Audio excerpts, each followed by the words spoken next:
ठीक है ना। वाहिगुरू जी।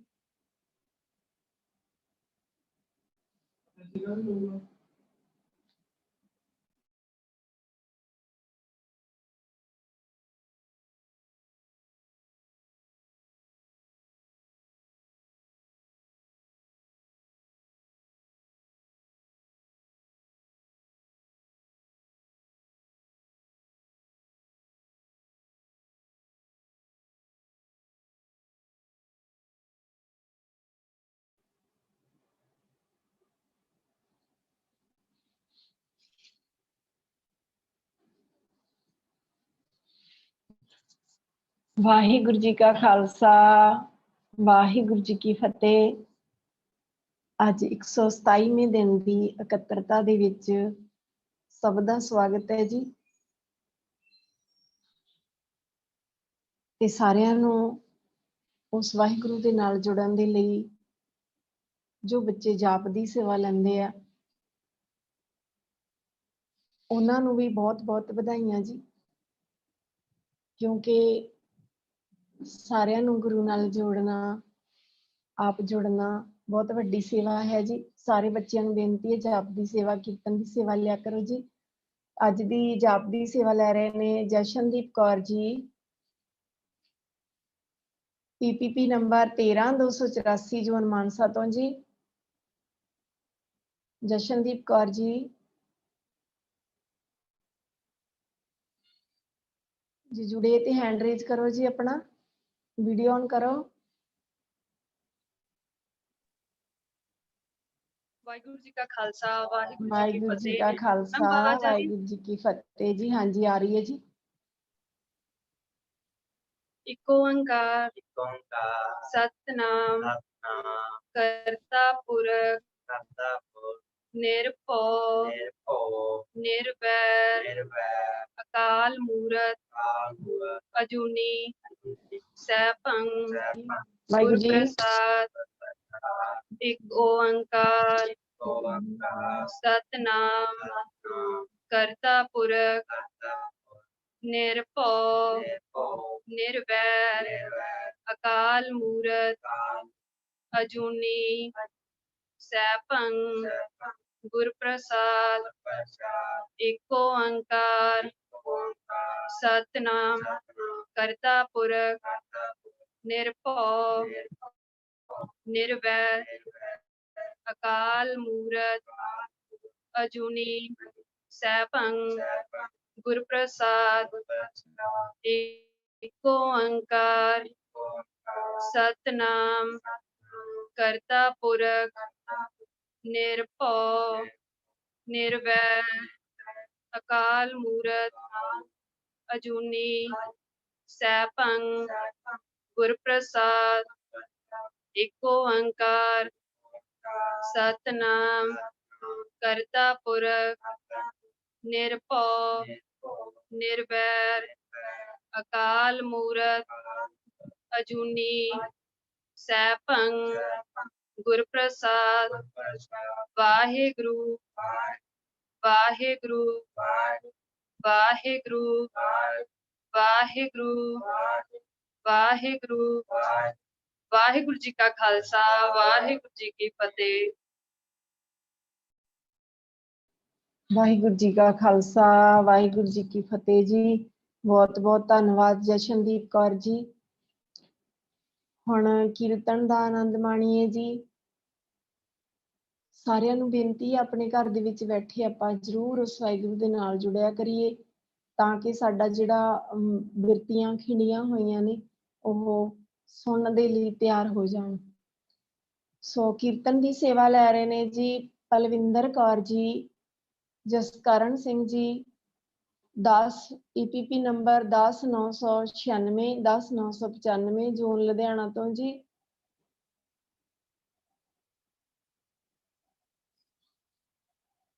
हाँ जी, वाहिगुरु जी, अनम्यूट कर लो जी।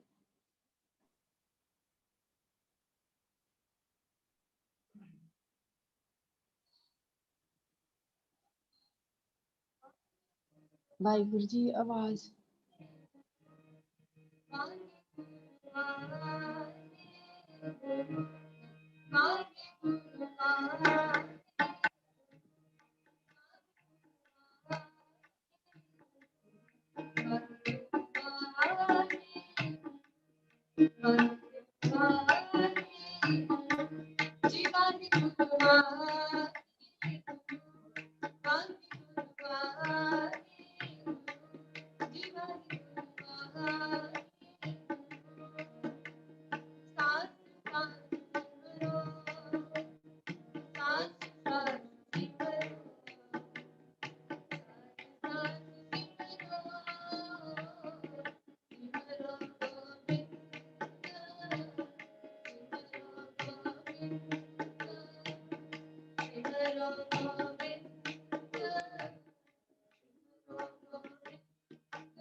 ਵਾਹਿਗੁਰੂ ਜੀ ਵੀਡੀਓ ਬੰਦ ਕਰ ਵਾਹਿਗੁਰੂ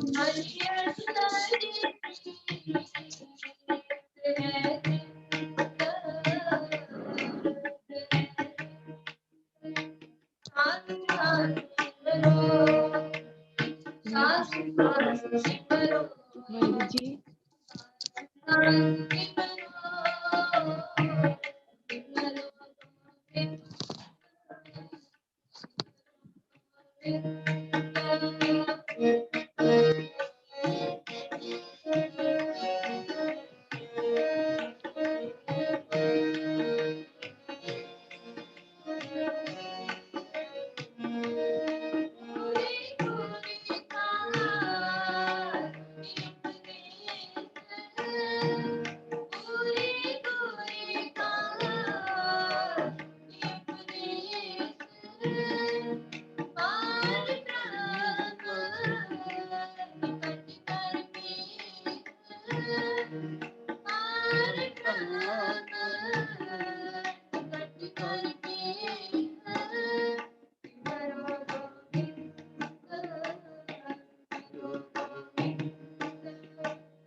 ਵਾਹਿਗੁਰੂ ਜੀ ਕਾ ਖਾਲਸਾ, ਵਾਹਿਗੁਰੂ ਜੀ ਕੀ ਫਤਿਹ।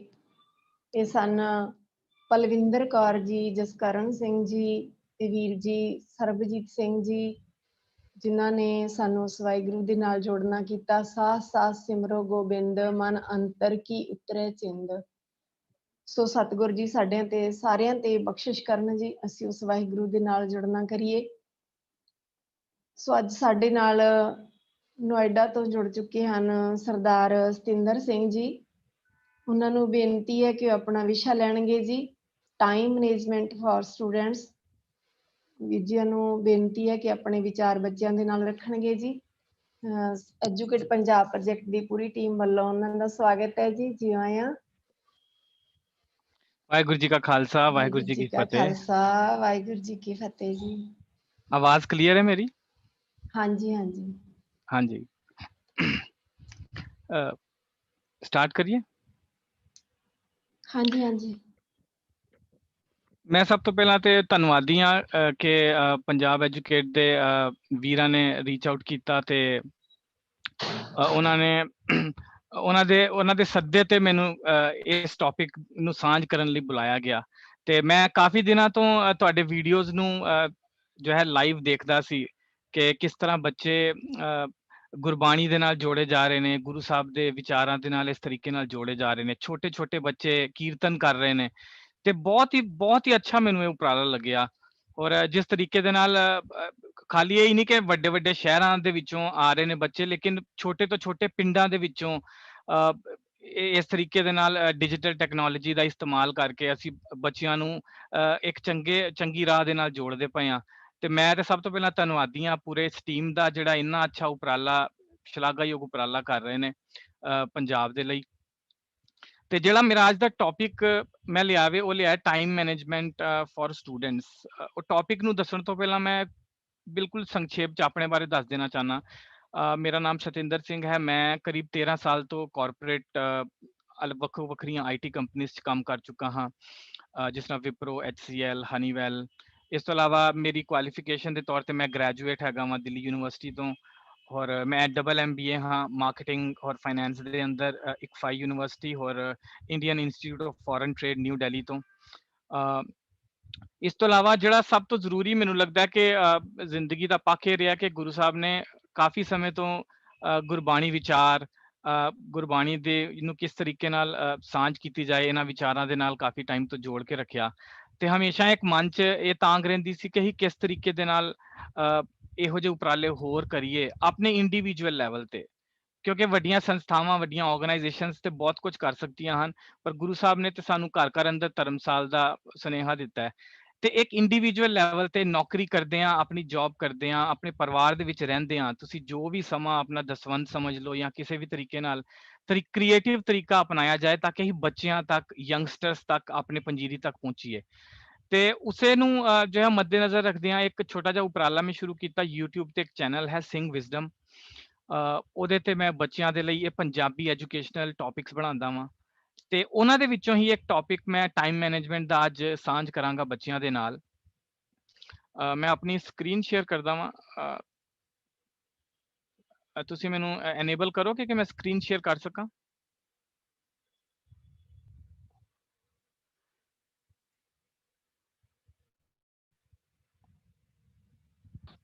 ਵਾਹਿਗੁਰੂ ਜੀ। ਗਗਨਦੀਪ ਸਿੰਘ ਜੀ, ਵਾਹਿਗੁਰੂ ਜੀ। ਹਾਂਜੀ, ਜਿੰਨੀ ਦੇਰ ਚ ਮੈਨੂੰ ਮਿਲਦਾ ਹੈ। ਹਾਂਜੀ ਇਹ ਮਤਲਬ ਇਹ ਬੜਾ ਕਾਮਨ ਜਿਹਾ ਸਵਾਲ ਰਹਿੰਦਾ ਹੈ, ਸਾਰੇ ਹੀ ਇਹ ਪੁੱਛਦੇ ਨੇ ਕਿ ਟਾਈਮ ਨੂੰ ਕਿਸ ਤਰ੍ਹਾਂ ਮੈਨੇਜ ਕਰੀਏ। ਕਿਉਂਕਿ ਜੇਕਰ ਅਸੀਂ ਚੰਗੀ ਤਰ੍ਹਾਂ ਸਮਝੀਏ ਤੇ ਦੇਖੋ ਬੱਚਿਆਂ ਦੇ ਕੋਲ ਪੜ੍ਹਾਈ ਦੇ ਵਾਸਤੇ ਇੱਕ ਡਿਫਾਈਨ ਜਿਹਾ ਟਾਈਮ ਹੁੰਦਾ ਹੈ, ਚਾਹੇ ਉਹਨਾਂ ਦੇ ਸਾਲ ਦੀ ਗੱਲ ਕਰੀਏ, ਉਹਨਾਂ ਦੇ ਸਿਲੇਬਸ ਦੀ ਗੱਲ ਕਰੀਏ, ਜਾਂ ਉਹਨਾਂ ਦੇ ਵੱਖੋ ਵੱਖਰੇ ਜਿਹੜੇ ਵਿਸ਼ੇ ਜਿਨ੍ਹਾਂ ਨੂੰ ਉਹਨਾਂ ਨੇ ਸਟੱਡੀ ਕਰਨਾ ਹੈ, ਅੱਗੇ ਐਗਜ਼ਾਮ ਦੇਣਾ ਹੈ। ਲੇਕਿਨ ਜੇ ਅਸੀਂ ਆਪਣੀ ਜ਼ਿੰਦਗੀ ਨੂੰ ਸਵੇਰ ਤੋਂ ਲੈ ਕੇ ਰਾਤ ਤੱਕ ਖਾਲੀ ਮੰਨੀਏ, ਹਾਲਾਂਕਿ ਗੁਰੂ ਸਾਹਿਬ ਤੇ ਦਮ ਦੀ ਗੱਲ ਕਰਦੇ ਨੇ, ਪਰ ਚਲੋ ਖੈਰ ਬੱਚਿਆਂ ਦੀ ਸਮਝ ਲਈ ਅਸੀਂ ਆਪਣੇ ਪੂਰੇ ਦਿਨ ਦੀ ਵਿਚਾਰ ਜੇ ਕਰੀਏ ਤੇ ਅਸੀਂ ਆਪਣੇ ਪੂਰੇ ਦਿਨ ਦੇ ਵਿੱਚ ਕਈ ਤਰ੍ਹਾਂ ਦੇ ਕੰਮ ਕਰਦੇ ਹਾਂ। ਉਹਨਾਂ ਦੇ ਵਿੱਚ ਵੱਖੋ ਵੱਖਰੀਆਂ ਚੀਜ਼ਾਂ ਦੇ ਵਿੱਚ ਸਾਡਾ ਸਮਾਂ ਜਾਂਦਾ ਹੈ। ਔਰ ਇਹੀ ਜਵਾਬ ਜ਼ਿਆਦਾਤਰ ਜੋ ਹੈ ਵੀਰਾਂ ਨਾਲ ਗੱਲ ਕਰਦੇ ਆ ਜਾਂ ਕਿਸੇ ਨਾਲ ਵੀ ਗੱਲ ਕਰੀਏ ਨਾ ਕਿ ਗੁਰੂ ਸਾਹਿਬ ਦੀ ਬਾਣੀ ਵੱਲ ਸਾਨੂੰ ਧਿਆਨ ਦੇਣਾ ਚਾਹੀਦਾ ਹੈ, ਜਾਂ ਸਾਨੂੰ ਜੋ ਹੈ ਗੁਰੂ ਸਾਹਿਬ ਨੇ ਜਿਹੜਾ ਫਲਸਫਾ ਸਾਨੂੰ ਦੱਸਿਆ ਉਹਦੇ ਤੇ ਸਾਨੂੰ ਕਿਸ ਤਰੀਕੇ ਨਾਲ ਟੁਰਨਾ ਚਾਹੀਦਾ ਹੈ, ਬਾਣੀ ਪੜ੍ਹਨ ਦੀ ਗੱਲ ਕਰਦੇ ਆ ਤੇ ਸਭ ਤੋਂ ਇੱਕ ਸੌਖਾ ਜਵਾਬ ਆਉਂਦਾ ਹੈ, ਉਹ ਹੁੰਦਾ ਕਿ ਵੀਰ ਜੀ ਟਾਈਮ ਹੀ ਕਿੱਥੇ ਹੈ। ਤੁਸੀਂ ਕਰਦੇ ਹੋ ਗੱਲ ਕਿ ਘੰਟੇ 2 ਘੰਟੇ ਦੀ, ਇੱਥੇ ਤੇ 10 ਮਿੰਟ ਕੱਢਣੇ ਔਖੇ ਨੇ। ਤੇ ਸੇਮ ਇਹੋ ਜਿਹਾ ਹੀ ਵਾਪਰਦਾ ਹੈ ਸਾਡੇ ਬੱਚਿਆਂ ਦੇ ਨਾਲ ਵੀ। ਹੁਣ ਬੱਚੇ ਵੀ ਆਪਣੀ ਰੋਜ਼ਮਰਾ ਦੀ ਜ਼ਿੰਦਗੀ ਜੇ ਦੇਖਣ, ਮੇਰੀਆਂ ਖੁਦ ਦੀਆਂ 2 ਬੇਟੀਆਂ ਨੇ, ਇੱਕ 2.5 ਸਾਲ ਦੀ ਹੈ ਛੋਟੀ, ਇੱਕ 9.5 ਸਾਲ ਦੀ ਹੈ, ਤੇ ਮੈਂ ਬੜੇ ਕਰੀਬ ਤੋਂ ਉਹਨਾਂ ਨੂੰ ਇਸ ਚੀਜ਼ ਨੂੰ ਦੇਖਣਾ ਵਾਂ। ਤੇ ਸੇਮ ਉਹੀ ਚੀਜ਼ ਮੈਂ ਇੱਥੇ ਸਾਰੇ ਬੱਚਿਆਂ ਦੇ ਨਾਲ ਵੀ ਜਦੋਂ ਦੇਖ ਰਿਹਾ ਵਾਂ ਤੇ ਮੈਨੂੰ ਉਹ ਕੋਰਿਲੇਟ ਹੋ ਰਿਹਾ ਹੈ ਕਿ ਸਵੇਰੇ ਉੱਠਣ ਤੋਂ ਲੈ ਕੇ ਰਾਤ ਸੌਣ ਤੱਕ ਅਸੀਂ ਜਿਹੜੀਆਂ ਐਕਟੀਵਿਟੀਜ਼ ਕਰਦੇ ਆ ਨਾ, ਜਿਹੜੇ ਵੱਖੋ ਵੱਖਰੇ ਕੰਮ ਕਰਦੇ ਆ, ਅਲਟੀਮੇਟਲੀ ਸਾਡਾ ਸਮਾਂ ਉਹਨਾਂ ਚੀਜ਼ਾਂ ਦੇ ਵਿੱਚ ਜਾਂਦਾ ਹੈ। ਤੇ ਅੱਜ ਮੈਂ ਆਪ ਜੀ ਨਾਲ ਸ਼ੇਅਰ ਕਰਾਂਗਾ ਬੱਚਿਆਂ ਦੇ ਨਾਲ ਵੀ, ਤੇ ਇਹਦੇ ਇਸ ਸਲਾਈਡ ਦੇ ਜ਼ਰੀਏ ਅਸੀਂ ਥੋੜੀ ਜਿਹੀ ਸਾਂਝ ਪਾਵਾਂਗੇ। ਮੈਨੂੰ ਦੱਸਿਓ ਜੇਕਰ ਤੁਸੀਂ ਸਕਰੀਨ ਦੇਖ ਪਾ ਰਹੇ ਹੋ ਤੇ। ਹਾਂਜੀ ਹਾਂਜੀ ਦਿਖ ਰਹੀ ਹੈ ਜੀ। ਠੀਕ ਹੈ ਜੀ।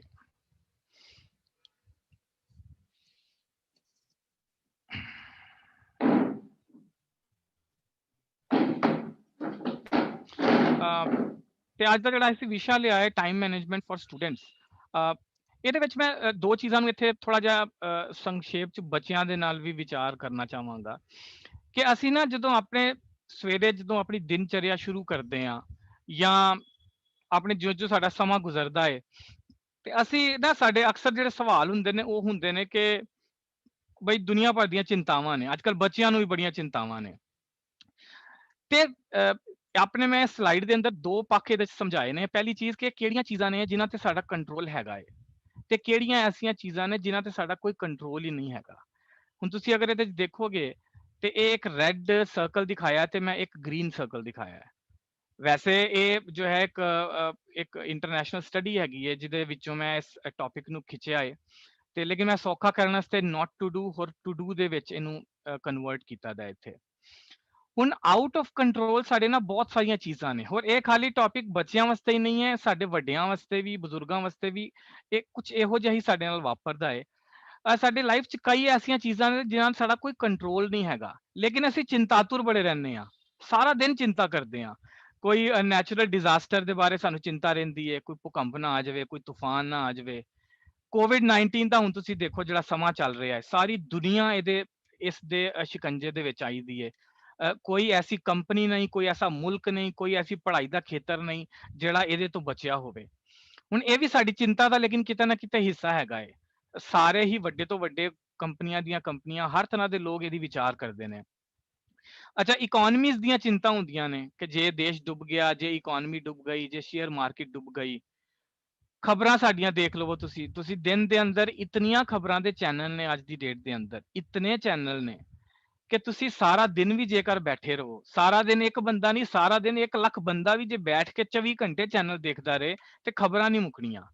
ਲੇਕਿਨ ਸਾਡੇ ਅੰਦਰ ਇਹਨਾਂ ਚੀਜ਼ਾਂ ਨੂੰ ਵੇਖ ਕੇ ਚਿੰਤਾ ਵੱਧਦੀ ਰਹਿੰਦੀ ਹੈ, ਚਿੰਤਾ ਹੁੰਦੀ ਰਹਿੰਦੀ ਹੈ, ਹਾਏ ਮੇਰਾ ਫਿਊਚਰ 'ਚ ਕੀ ਹੋਏਗਾ, ਮੇਰੇ ਨਾਲ ਅੱਗੇ ਕੀ ਹੋਏਗਾ, ਮੈਂ ਆਪਣੀ ਪੜ੍ਹਾਈ 'ਚ ਅੱਗੇ ਮੇਰੇ ਐਗਜ਼ਾਮ ਦਾ ਕੀ ਹੋਣਾ ਹੈ, ਜਾਂ ਮੇਰੇ ਮਾਰਕਸ ਕਿੱਦਾਂ ਆਣਗੇ, ਮੈਂ ਕਿਹੜਾ ਸਬਜੈਕਟ ਲਵਾਂਗਾ ਅੱਗੇ, ਮੈਂ ਕਿਹੜੇ ਕਰੀਅਰ ਨੂੰ ਸਿਲੈਕਟ ਕਰਾਂਗਾ, ਕਿਹੜੀ ਕੰਟਰੀ 'ਚ ਜਾਣਾ ਹੈ। ਹਾਂ, ਆਈਲੈਟਸ ਦੇ ਲਈ ਪੰਜਾਬ ਦੇ ਵਿੱਚ ਬਹੁਤ ਜ਼ਿਆਦਾ ਹੈਗਾ ਜਾਣ ਦਾ।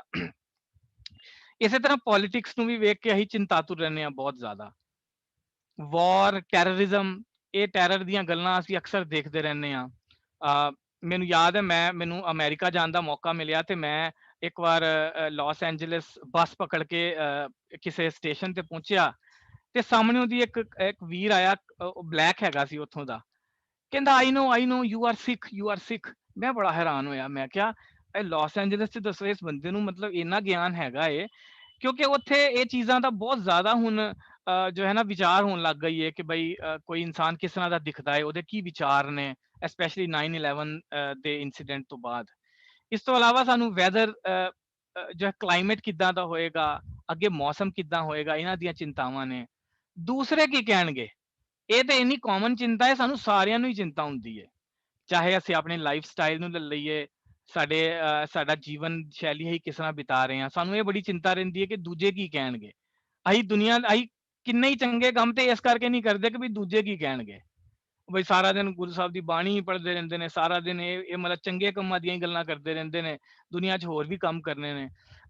ਅੱਛਾ, ਅੱਜ ਕੱਲ੍ਹ ਸਿੰਗਰਾਂ ਦਾ, ਐਕਟਰਾਂ ਦਾ ਬੜਾ ਜੋ ਹੈ ਦੌਰ ਚੱਲਿਆ ਦਾ ਹੈ। ਬੱਚੇ ਸਾਰਾ ਦਿਨ ਜੋ ਹੈ ਗਾਣੇ ਸੁਣ ਰਹੇ ਨੇ, ਮਿਊਜ਼ਿਕ ਦੇਖ ਰਹੇ ਨੇ, ਵੀਡੀਓ ਗੇਮਸ ਦਾ ਬੜਾ ਦੌਰ ਹੈਗਾ ਹੈ, ਹੋਰ ਦੂਸਰਿਆਂ ਦੇ ਐਕਸ਼ਨ। ਲੇਕਿਨ ਇਹ ਸਾਰੀਆਂ ਵਿਚਾਰਾਂ ਨੂੰ ਰੱਖਣ ਦਾ ਮੇਰਾ ਮਕਸਦ ਇਹ ਵੇ ਕਿ ਇਹ ਸਾਰੀਆਂ ਚੀਜ਼ਾਂ ਐਸੀਆਂ ਨੇ ਕਿ ਅਸੀਂ ਸਾਰੇ ਚਿੰਤਾਤੁਰ ਤੇ ਰਹਿੰਦੇ ਹਾਂ, ਪਰ ਸਾਡਾ ਕੋਈ ਕੰਟਰੋਲ ਇਹਨਾਂ ਤੇ ਨਹੀਂ ਹੈਗਾ। ਅਸੀਂ ਨਾ ਨੈਚੁਰਲ ਡਿਜ਼ਾਸਟਰ ਨੂੰ ਰੋਕ ਸਕਦੇ ਹਾਂ, ਨਾ ਅਸੀਂ ਕੋਵਿਡ-19 ਵਰਗੀ ਕਿਸੇ ਚੀਜ਼ ਨੂੰ ਰੋਕ ਸਕਦੇ ਹਾਂ, ਨਾ ਇਕਨੋਮੀਜ਼ ਨੂੰ ਅਸੀਂ ਕਿਤੇ ਕੋਈ ਉਹ ਕਰ ਸਕਦੇ ਹਾਂ। ਅੱਛਾ, ਤੇ ਉਸ ਤੋਂ ਅੱਗੇ ਮੈਂ ਫਿਰ ਇਸੇ ਸਲਾਈਡ 'ਚ ਲਿਆਏ ਕਿ ਫਿਰ ਅਸੀਂ ਕਰ ਕੀ ਸਕਦੇ ਹਾਂ, ਸਾਡੇ ਕੰਟਰੋਲ 'ਚ ਕੀ ਚੀਜ਼ਾਂ ਹੈਗੀਆਂ ਨੇ। ਸਾਡੇ ਕੰਟਰੋਲ 'ਚ ਸਪੈਸ਼ਲੀ ਬੱਚਿਆਂ ਵਾਸਤੇ ਹੈ। ਬੱਚੇ ਸਾਰਾ ਦਿਨ ਚਿੰਤਾਤੁਰ ਤੇ ਰਹਿ ਸਕਦੇ ਨੇ, ਪਰ ਅਸੀਂ ਆਪਣਾ ਟਾਈਮ ਕਿੱਦਾਂ ਮੈਨੇਜ ਕਰਨਾ ਹੈ ਨਾ, ਇਹ ਸਾਡੇ ਕੰਟਰੋਲ ਦੇ ਵਿੱਚ ਹੈ। ਸਾਨੂੰ ਕਿਸੇ ਸਰਕਾਰ ਦੀ ਅਨੁਮਤੀ ਲੈਣ ਦੀ ਲੋੜ ਨਹੀਂ, ਕਿਸੇ ਇਕਨੋਮੀ ਜਾਂ ਕਿਸੇ ਪੜੋਸੀ ਨੂੰ ਪੁੱਛਣ ਦੀ ਲੋੜ ਨਹੀਂ। ਆਪਣੀ ਹੈਲਥ ਉੱਤੇ ਕਿੱਦਾਂ ਕੰਮ ਕਰਨਾ ਹੈ, ਚਾਹੇ ਉਹ ਐਕਸਰਸਾਈਜ਼ ਹੈ, ਚਾਹੇ ਅਸੀਂ ਵਰਜਿਸ਼ ਕਰਦੇ ਹਾਂ, ਚਾਹੇ ਅਸੀਂ ਸੈਰ ਕਰਦੇ ਹਾਂ। ਜੰਕ ਫੂਡ ਤੋਂ ਆਪਣੇ ਆਪ ਨੂੰ ਹੀ ਕਿਸ ਤਰ੍ਹਾਂ ਰੋਕਣਾ ਹੈ। ਅੱਜ ਕੱਲ੍ਹ ਇੰਨਾ ਜ਼ਿਆਦਾ ਪ੍ਰਚਲਨ ਹੋ ਚੁੱਕਾ ਹੈ ਬਰਗਰ, ਪੀਜ਼ਾ ਜਾਂ ਇਸ ਤਰ੍ਹਾਂ ਦਾ ਬਾਹਰ ਦੇ ਖਾਣਿਆਂ ਦਾ। ਮੋਬਾਈਲ ਦਾ ਯੂਜ਼ੇਜ, ਹੁਣ ਇਸ ਟਾਈਮ ਦੇਖੋ ਅਸੀਂ ਇੰਨੇ ਸਾਰੇ ਬੱਚੇ ਵੀਰ ਸਾਡੇ ਨਾਲ ਜੁੜੇ ਦੇ ਨੇ ਇਸ ਕਲਾਸ ਦੇ ਅੰਦਰ, ਪਰ ਐਗਜ਼ੈਕਟਲੀ ਇਸ ਕਲਾਸ ਤੋਂ ਬਾਅਦ ਅਸੀਂ ਕੀ ਕਰਾਂਗੇ, ਮੋਬਾਈਲ ਦਾ ਕੀ ਇਸਤੇਮਾਲ ਕਰਾਂਗੇ, YouTube ਦੇ ਉੱਤੇ, Facebook ਦੇ ਉੱਤੇ, ਇਹ ਸਭ ਸਾਡੇ ਆਪਣੇ ਕੰਟਰੋਲ ਦੇ ਵਿੱਚ ਹੈ।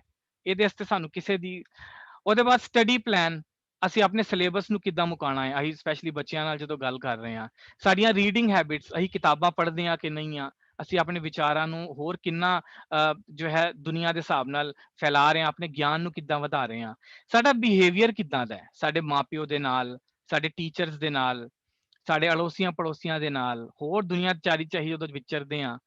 ਅਸੀਂ ਆਪਣੀ ਸਕਿੱਲ ਬਿਲਡਿੰਗ ਤੇ ਕੰਮ ਕਰ ਸਕਦੇ ਹਾਂ। ਸਪਿਰਿਚੁਅਲਿਟੀ, ਕਿਉਂਕਿ ਅਸੀਂ ਸਾਰੇ ਇੱਥੇ ਗੁਰੂ ਸਾਹਿਬ ਦੇ ਵਿਚਾਰਾਂ ਦੇ ਨਾਲ ਜੁੜਦੇ ਪਏ ਹਾਂ, ਤੇ ਸਪਿਰਿਚੁਅਲਿਟੀ ਦੇ ਲਈ ਸਾਨੂੰ ਕਿਸੇ ਦੀ ਜੋ ਹੈ ਨਾ ਕਿਸੇ ਦੀ ਗਾਰੰਟੀ ਲੈਣ ਦੀ ਲੋੜ ਨਹੀਂ ਹੈਗੀ। ਇਹ ਸਾਡੇ ਆਪਣੇ ਪਲਾਨ ਨੇ, ਅਸੀਂ ਖੁਦ ਬਣਾ ਸਕਦੇ ਹਾਂ। ਬਾਇੰਗ ਹੈਬਿਟਸ ਔਰ ਮਾਈ ਐਕਸ਼ਨਸ, ਇਹਨਾਂ ਚੀਜ਼ਾਂ ਨੂੰ ਮੈਂ ਇੱਥੇ ਲਿਆਏ। ਤੇ ਇਸ ਤੋਂ ਬਾਅਦ ਮੈਂ ਇੱਕ ਛੋਟਾ ਜਿਹਾ ਵੀਡੀਓ ਪਲੇ ਕਰਾਂਗਾ ਜਿਹੜਾ ਮੈਂ ਸਪੈਸ਼ਲੀ ਬੱਚਿਆਂ ਦੇ ਸਟੱਡੀ ਤੋਂ ਰਿਲੇਟਡ, ਇੱਕ ਬੜੀ ਮਸ਼ਹੂਰ ਕਿਤਾਬ ਹੈਗੀ ਹੈ MIT, ਜਿਹੜਾ ਇੱਕ ਅਮਰੀਕਾ ਦਾ ਮਸ਼ਹੂਰ ਯੂਨੀਵਰਸਿਟੀ ਹੈ, ਉੱਥੋਂ ਦੇ ਇੱਕ ਪ੍ਰੋਫੈਸਰ ਨੇ ਇਹ ਵੀਡੀਓ ਬਣਾਇਆ, ਤੇ ਮੈਂ ਕੁਇਕਲੀ ਇਸ ਵੀਡੀਓ ਨੂੰ ਦਿਖਾਵਾਂਗਾ। ਇਹ ਕਰੀਬ 7 ਮਿੰਟ ਦਾ ਹੈ। ਆਪ ਜੀ ਨੂੰ ਲੱਗਦਾ ਇਤਨਾ ਸਮਾਂ ਹੈ ਕਿ ਅਸੀਂ ਦਿਖਾ ਸਕਦੇ ਹਾਂ? ਹਾਂਜੀ ਹਾਂਜੀ ਵੀਰ ਜੀ। ਠੀਕ ਹੈ, ਚਲੋ ਮੈਂ ਪਲੇ ਕਰਨਾ ਵਾ, ਉਸ ਤੋਂ ਬਾਅਦ ਫਿਰ ਸੰਖੇਪ ਚ ਅਸੀਂ ਉਸੇ ਦੇ ਵਿੱਚ ਗੱਲ ਕਰਾਂਗੇ ਬੱਚਿਆਂ ਨਾਲ। ਮੈਨੂੰ ਦੱਸਿਓ ਕਿ ਆਵਾਜ਼ ਆ ਰਹੀ ਹੈ ਇਸ ਵੀਡੀਓ ਦੀ? ਵੀਡੀਓ ਦੀ ਆਵਾਜ਼ ਨਹੀਂ ਆ ਰਹੀ, ਸਿਰਫ ਸਕਰੀਨ ਤੇ ਦਿਖ ਰਿਹਾ। ਅੱਛਾ, ਸਕਰੀਨ ਤੇ ਹੀ ਦਿਖ ਰਿਹਾ। ਓਕੇ, ਇੱਕ ਸੈਕਿੰਡ ਮੈਂ ਦੇਖਦਾ ਹਾਂਜੀ। ਹਾਂ।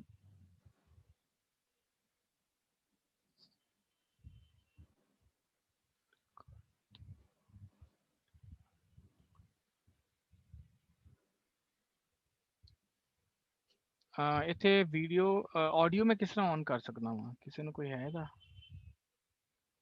ਗਗਨਦੀਪ ਸਿੰਘ। ਕੰਪਿਊਟਰ ਸਾਊਂਡ, ਠੀਕ ਹੈ, ਵੀਡੀਓ ਕਲਿੱਪ, ਠੀਕ ਹੈ, ਇਹ ਵਾਲਾ ਆਈ ਥਿੰਕ ਕਰਕੇ ਹੋਏਗਾ।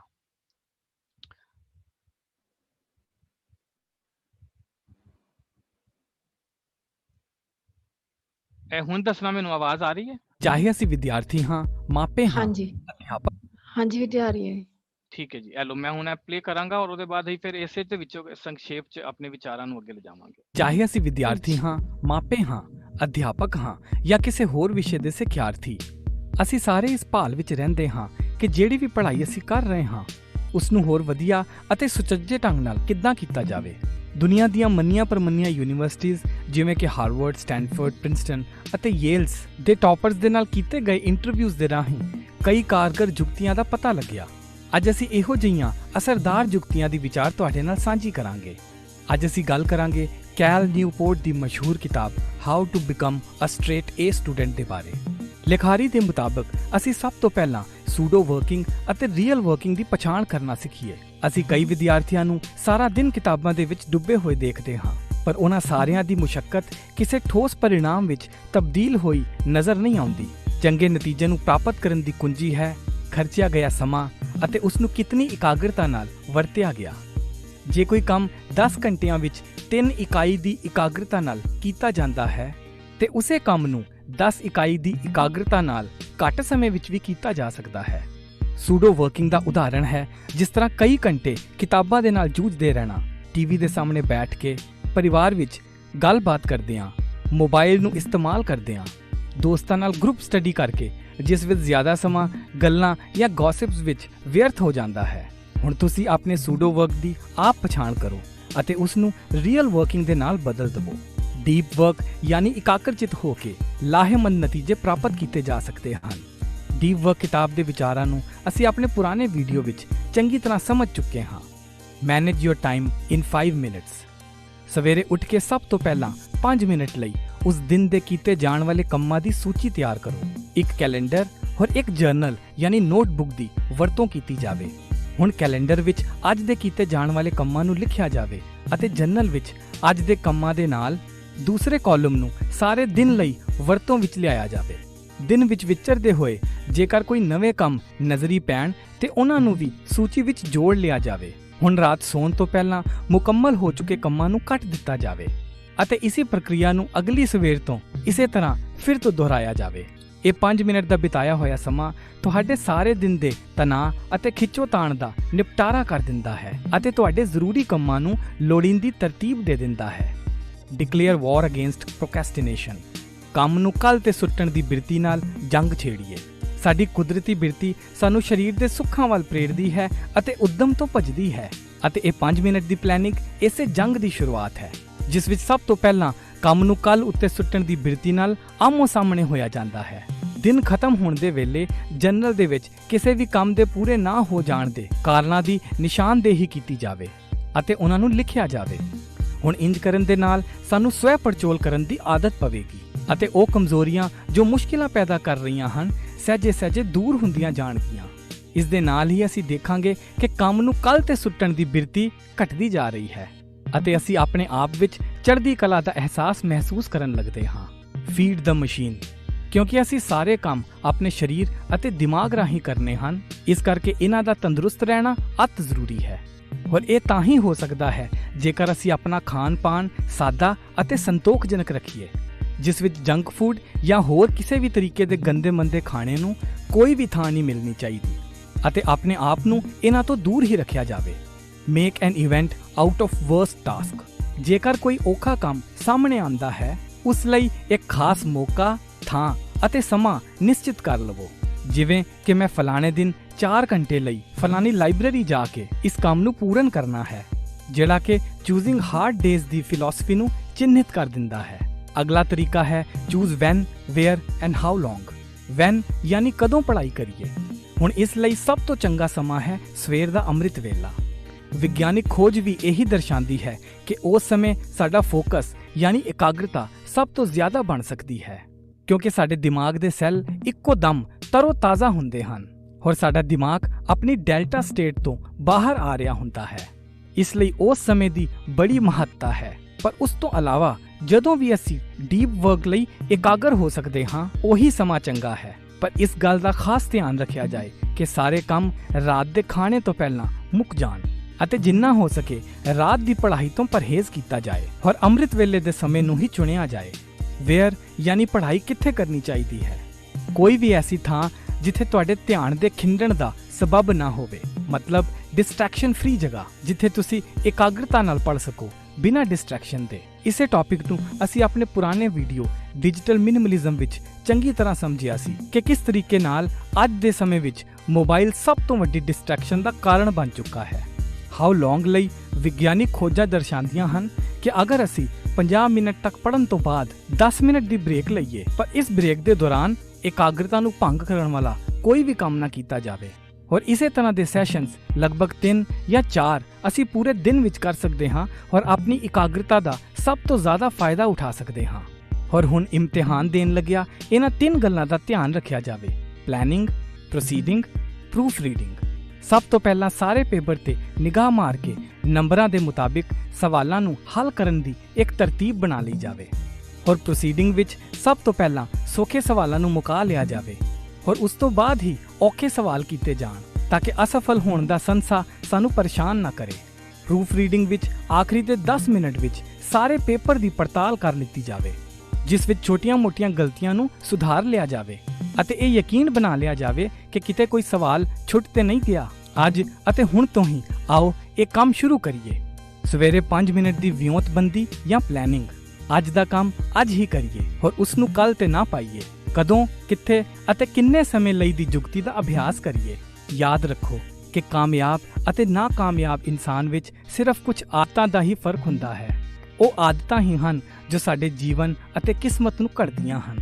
ਮੇਰਾ ਨਾਮ ਸਤਿੰਦਰ ਸਿੰਘ ਹੈ ਤੇ ਮੈਂ ਆਪਣੇ ਇਸ ਸਿੰਘ ਵਿਜ਼ਡਮ ਚੈਨਲ ਉੱਤੇ ਬੱਚਿਆਂ ਤੋਂ ਲੈ ਕੇ ਯੰਗਸਟਰਸ ਅਤੇ ਪ੍ਰੋਫੈਸ਼ਨਲਸ ਦੇ ਲਈ ਮੋਟੀਵੇਸ਼ਨਲ ਔਰ ਇਨਸਪੀਰੇਸ਼ਨਲ ਸੀਰੀਜ਼ ਨੂੰ ਪੰਜਾਬੀ ਭਾਸ਼ਾ ਵਿੱਚ ਬਣਾ ਕੇ ਸਾਂਝ ਕਰਦਾ ਹਾਂ। ਜੇਕਰ ਤੁਸੀਂ ਮੈਨੂੰ ਇਹਨਾਂ ਵੀਡੀਓਜ਼ ਦੇ ਲਈ ਕੋਈ ਸਲਾਹ ਜਾਂ ਮਸ਼ਵਰਾ ਦੇਣਾ ਚਾਹੁੰਦੇ ਹੋ ਤੇ ਤੁਸੀਂ ਮੈਨੂੰ ਮੈਸੇਜ ਕਰ ਸਕਦੇ ਹੋ ਜਾਂ ਕਮੈਂਟ ਕਰ ਸਕਦੇ ਹੋ। ਮੈਨੂੰ ਉਮੀਦ ਹੈ ਕਿ ਆਪ ਜੀ ਨੂੰ ਇਹ ਵੀਡੀਓਜ਼ ਪਸੰਦ ਆ ਰਹੇ ਹੋਣਗੇ ਅਤੇ ਅੱਗੇ ਆਉਣ ਵਾਲੀ ਸੀਰੀਜ਼ ਨੂੰ ਆਪ ਜੀ ਇਸੇ ਤਰੀਕੇ ਨਾਲ ਫੋਲੋ ਕਰਦੇ ਰਹੋਗੇ। ਸਤਿ ਸ਼੍ਰੀ ਅਕਾਲ। ਵਾਪਸ ਤੋਂ ਮੈਂ ਆਪਣੇ ਸਕਰੀਨ ਤੇ ਆਨਾ ਵਾਂ। ਮੇਰੀ ਆਵਾਜ਼ ਕਲੀਅਰ ਹੈ ਜੀ? ਹਾਂਜੀ ਹਾਂਜੀ।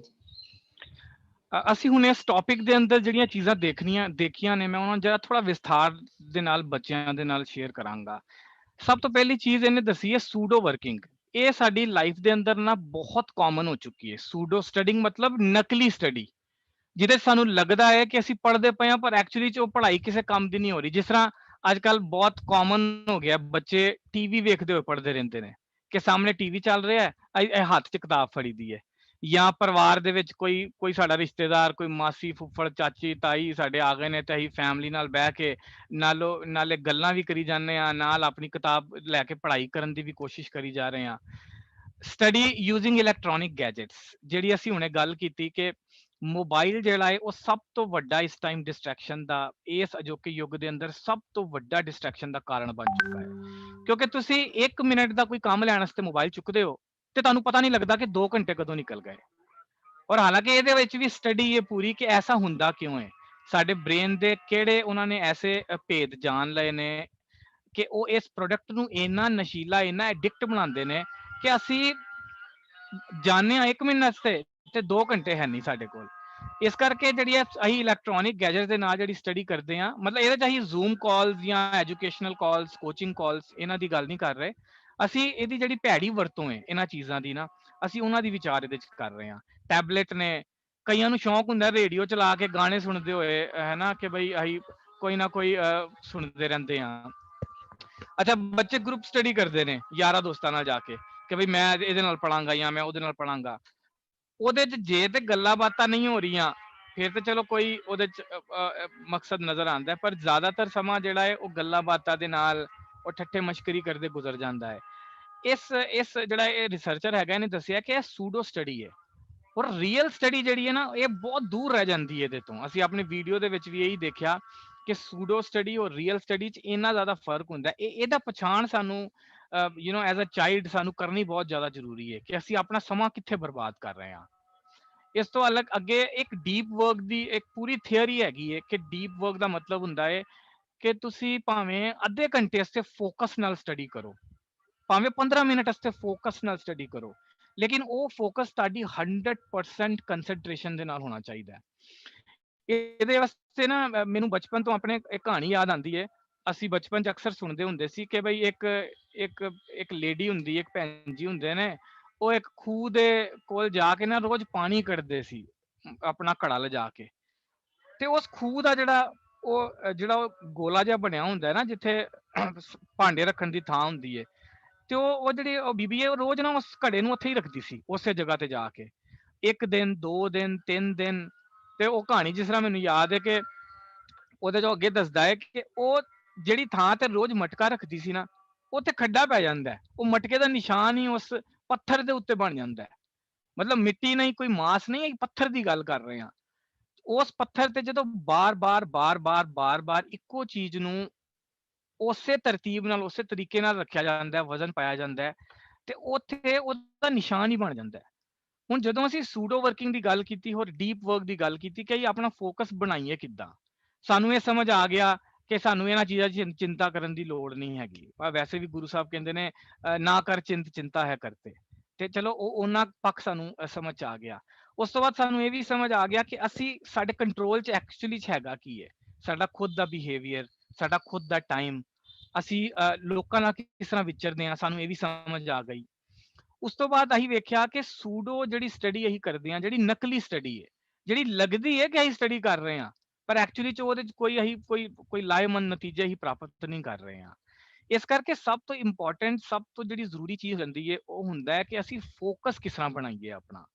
ਹੁਣ ਜਿਸ ਤਰ੍ਹਾਂ ਇਹ ਘੜੇ ਦਾ ਐਗਜ਼ਾਮਪਲ ਬਚਪਨ ਦੀ ਮੈਂ ਕਹਾਣੀ ਤੋਂ ਤੁਹਾਨੂੰ ਦੱਸਿਆ ਹੈ ਕਿ ਉਸ ਖੂਹ ਦਾ ਉਹ ਕਿਨਾਰਾ ਹੈ, ਉੱਥੇ ਪੱਥਰ ਦੇ ਉੱਤੇ, ਕਿਉਂਕਿ ਰੋਜ਼ ਪਾਣੀ ਦਾ ਮਤਲਬ ਉਹ ਮਿੱਟੀ ਦਾ ਬਣਿਆ ਹੋਇਆ ਘੜਾ ਜਦੋਂ ਰੋਜ਼ ਰੱਖਿਆ ਜਾਂਦਾ ਹੈ, ਤੇ ਪੱਥਰ ਦੀ ਉਹ ਸਿਲ ਦੇ ਉੱਤੇ ਵੀ ਨਿਸ਼ਾਨ ਪੈ ਜਾਂਦਾ ਹੈ।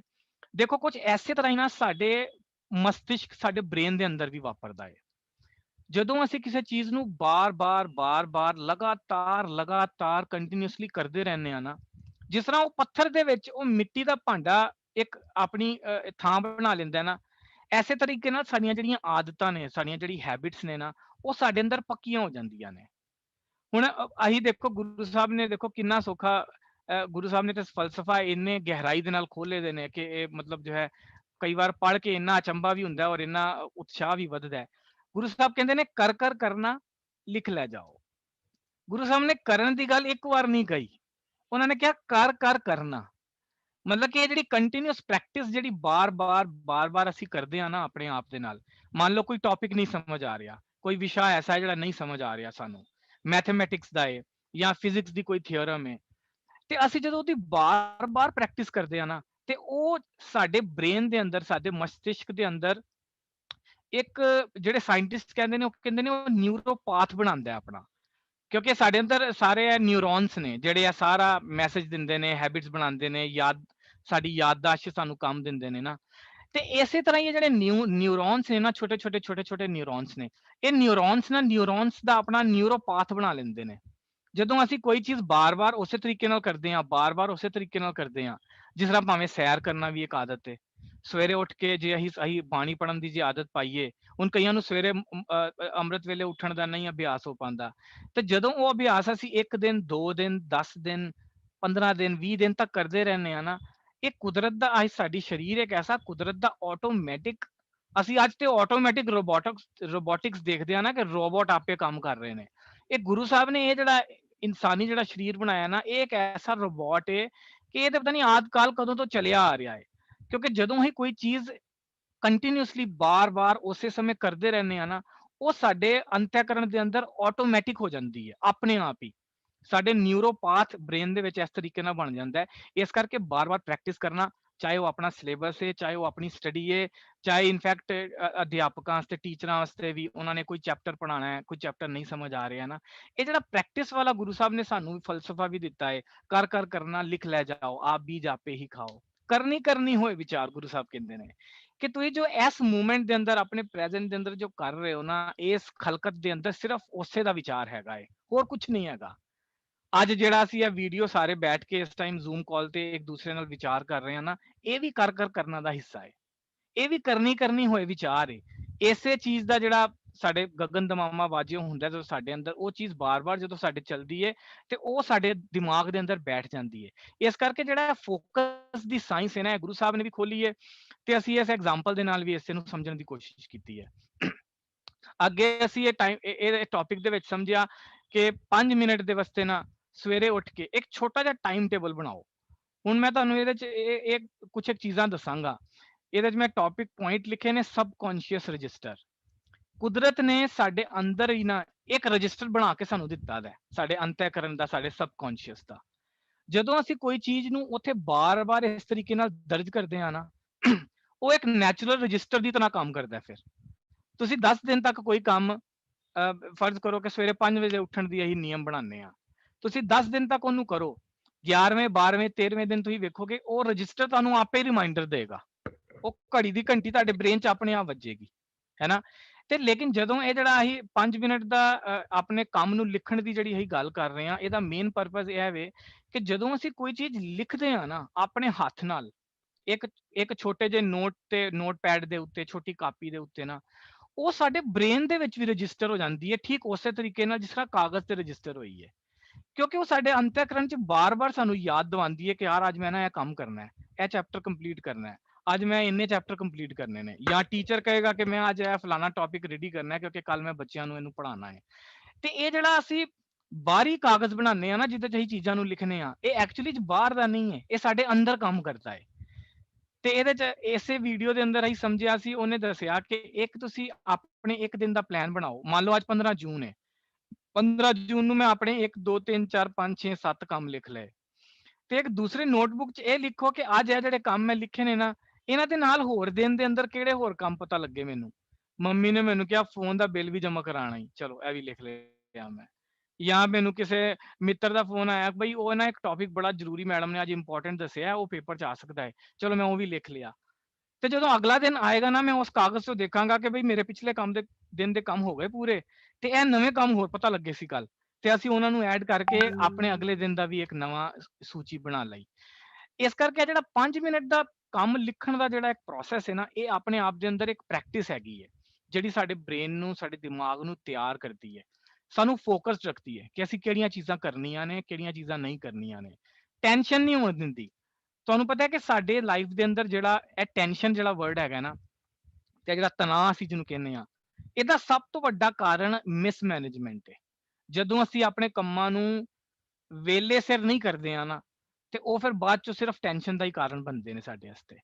ਇਸੇ ਤਰ੍ਹਾਂ ਪ੍ਰਾਇੋਰਟੀ ਸੈਟਿੰਗ ਦਾ ਮਤਲਬ ਹੈ ਕਿ ਕਿਹੜੇ ਕੰਮ ਜ਼ਰੂਰੀ ਨੇ ਮੇਰੇ ਵਾਸਤੇ। ਜਦੋਂ ਮੈਂ ਸਵੇਰੇ ਉੱਠਿਆ ਵਾਂ ਤੇ ਅਗਰ ਮੇਰੇ ਕੋਲ 15 ਕੰਮ ਨੇ ਤੇ ਉਹਨਾਂ ਚੋਂ ਕਿਹੜੇ ਕੰਮ ਜ਼ਰੂਰੀ ਨੇ ਜਿਹੜੇ ਮੈਨੂੰ ਹਰ ਹਾਲ ਚ ਅੱਜ ਕਰਨੇ ਨੇ। ਹੋ ਸਕਦਾ ਹੈ ਉਹ ਬਿਜਲੀ ਦਾ ਬਿੱਲ ਅੱਜ ਆਖਰੀ ਦਿਨ ਹੈ, ਅੱਜ ਅਗਰ ਨਾ ਕਰਾਇਆ ਤੇ ਕੱਲ ਫਾਈਨ ਪੈ ਜਾਣਾ ਹੈ। ਜਾਂ ਫਿਰ ਮੇਰੇ ਐਗਜ਼ਾਮ ਦੀ ਡੇਟ ਆ ਰਹੀ ਹੈ ਤੇ ਮੈਂ ਪਲਾਨ ਬਣਾਇਆ ਦਾ ਸੀ ਕਿ ਅੱਜ ਮੈਂ 2 ਚੈਪਟਰ ਕਰਨੇ ਨੇ, ਜੇ ਨਾ ਕੀਤੇ ਤੇ ਮੈਨੂੰ ਕੱਲ 4 ਕਰਨੇ ਪੈਣੇ ਨੇ। ਇਹ ਜਿਹੜੀ ਪ੍ਰਾਇੋਰਟੀ ਹੈ ਨਾ ਆਪਣੇ ਦਿਮਾਗ ਦੇ ਅੰਦਰ, ਇਹਦੀ ਸਾਨੂੰ ਆਦਤ ਪੈਂਦੀ ਹੈ ਬਾਰ-ਬਾਰ ਕਰਨ ਦੀ। ਟਾਈਮ ਮੈਨੇਜਮੈਂਟ ਅਸੀਂ ਸਮਝਿਆ ਕਿ ਅਸੀਂ ਕਿਸ ਤਰ੍ਹਾਂ ਆਪਣੇ ਟਾਈਮ ਨੂੰ ਇਸ ਤਰੀਕੇ ਨਾਲ ਮੈਨੇਜ ਕਰਦੇ ਹਾਂ। ਅਰਜੈਂਟ ਕੀ ਹੈ ਸਾਡੀ ਲਾਈਫ 'ਚ, ਇੰਪੋਰਟੈਂਟ ਕੀ ਹੈ। ਹੁਣ ਕਈ ਕੰਮ ਅਰਜੈਂਟ ਹੋ ਜਾਣਗੇ, ਤੁਸੀਂ ਪਲਾਨ ਬਣਾਇਆ ਹੈ, ਪਤਾ ਲੱਗਿਆ ਕਿ ਮੇਰੀ ਛੋਟੀ ਭੈਣ ਜਿਹੜੀ ਹੈ ਉਹ ਜੋ ਹੈ ਉਹ ਰਕਸ਼ੇ ਤੋਂ ਡਿੱਗ ਗਈ ਹੈ ਤੇ ਪੈਰ ਤੇ ਸੱਟ ਵੱਜ ਗਈ ਹੈ। ਉਹ ਹੁਣ ਕੰਮ ਅਰਜੈਂਟ ਹੈ, ਉਹ ਤੁਹਾਨੂੰ ਕਰਨਾ ਹੀ ਪੈਣਾ ਹੈ। ਤੁਹਾਨੂੰ ਉਹਨੂੰ ਡਾਕਟਰ ਕੋਲ ਲਿਜਾਣਾ ਪੈਣਾ ਹੈ, ਦਵਾਈ ਦਵਾਉਣੀ ਪੈਣੀ ਹੈ, ਪੱਟੀ ਕਰਾਉਣੀ ਪੈਣੀ ਹੈ। ਉਹਨੂੰ ਅਸੀਂ ਅਵੋਇਡ ਨਹੀਂ ਕਰ ਸਕਦੇ। ਲੇਕਿਨ ਜਦੋਂ ਸਾਡੇ ਕੋਲ ਆਪਣੇ ਕਾਗਜ਼ ਦੇ ਵਿੱਚ ਕੁਝ ਲਿਖਿਆ ਦਾ ਹੁੰਦਾ ਹੈ ਨਾ, ਤੇ ਫਿਰ ਅਸੀਂ ਉਹਦੇ ਹਿਸਾਬ ਨਾਲ ਚੱਲਦੇ ਹਾਂ। ਅੱਛਾ ਠੀਕ ਹੈ, ਮੈਂ 4 ਕਰ ਲਏ ਨੇ, 2 ਰਹਿ ਗਏ ਨੇ, ਮੈਂ ਰਾਤ ਤੱਕ ਕਰ ਲਵਾਂਗਾ। ਤੇ ਜੇ ਉਸ ਦੌਰਾਨ ਕੁਝ ਐਸਾ ਕੰਮ ਆ ਗਿਆ ਇਹੋ ਜਿਹਾ ਅਰਜੈਂਟ ਕਿ ਕੋਈ ਡਿੱਗ ਗਿਆ, ਕੋਈ ਹੋਰ ਐਸਾ ਕੰਮ ਆ ਗਿਆ ਜਿਹੜਾ ਮੈਂ ਅਵੋਇਡ ਹੀ ਨਹੀਂ ਕਰ ਸਕਦਾ, ਤੇ ਉਸ ਵੇਲੇ ਅਸੀਂ ਫਿਰ ਉਸ ਪਾਸੇ ਟੁਰ ਪੈਂਦੇ ਹਾਂ ਤੇ ਅਸੀਂ ਅਲਟੀਮੇਟਲੀ ਕਿਸੇ ਤਰੀਕੇ ਦੀ ਟੈਨਸ਼ਨ ਜਾਂ ਕਿਸੇ ਤਰੀਕੇ ਦੇ ਤਣਾਅ 'ਚ ਨਹੀਂ ਆਉਂਦੇ। ਇਹ ਡਿਪਰੈਸ਼ਨ ਦਾ ਬਹੁਤ ਵੱਡਾ ਕਾਰਨ ਹੈ। ਔਰ ਡਿਪਰੈਸ਼ਨ ਦਾ ਸੋਲੂਸ਼ਨ ਅਸੀਂ ਇਸ ਤਰੀਕੇ ਨਾਲ ਇਹਨਾਂ ਫਲਸਫਿਆਂ ਨੂੰ ਇਸਤੇਮਾਲ ਕਰਕੇ ਆਪਣਾ ਬਚਾ ਸਕਦੇ ਹਾਂ। ਔਰ ਰਾਈਟਿੰਗ ਸਕਿੱਲਸ ਤੇ ਖੈਰ ਕਈ ਲੋਕਾਂ ਨੂੰ ਆਪਣੀ ਡਾਇਰੀ ਲਿਖਣ ਦੀ ਆਦਤ ਹੁੰਦੀ ਹੈ ਤੇ ਉਹ ਲਿਖਾਰੀ ਵੀ ਬਣਦੇ ਨੇ। ਹੋਰ ਕਈ ਤਰੀਕੇ ਦੀਆਂ ਚੀਜ਼ਾਂ ਨੇ ਜਿਹੜੀਆਂ ਇਸ ਪ੍ਰੈਕਟਿਸ ਦੇ ਨਾਲ ਸਾਨੂੰ ਕੰਮ ਚ ਆਉਂਦੀਆਂ ਨੇ। ਉਸ ਤੋਂ ਬਾਅਦ ਆਖਰੀ ਮੈਂ ਸਲਾਈਡ ਦੇ ਵਿੱਚ ਬਣਾਈ ਸੀ when, where and how long. ਅਸੀਂ ਆਪਣੇ ਵੀਡੀਓ ਦੇ ਅੰਦਰ ਦੇਖਿਆ ਕਿ ਪੜ੍ਹਾਈ ਅਸੀਂ ਕਦੋਂ ਕਰੀਏ। ਹੁਣ ਇਹਦੇ ਅੰਦਰ ਬੜੀਆਂ ਸਾਰੀਆਂ ਵਿਗਿਆਨਿਕ ਖੋਜਾਂ ਆਲਰੇਡੀ ਹੈਗੀਆਂ ਨੇ, ਜਿਹੜੇ ਗੁਰੂ ਸਾਹਿਬ ਸਾਨੂੰ ਅੰਮ੍ਰਿਤ ਵੇਲੇ ਦਾ ਜਦੋਂ ਇੰਪੋਰਟੈਂਸ ਦੱਸਦੇ ਨੇ।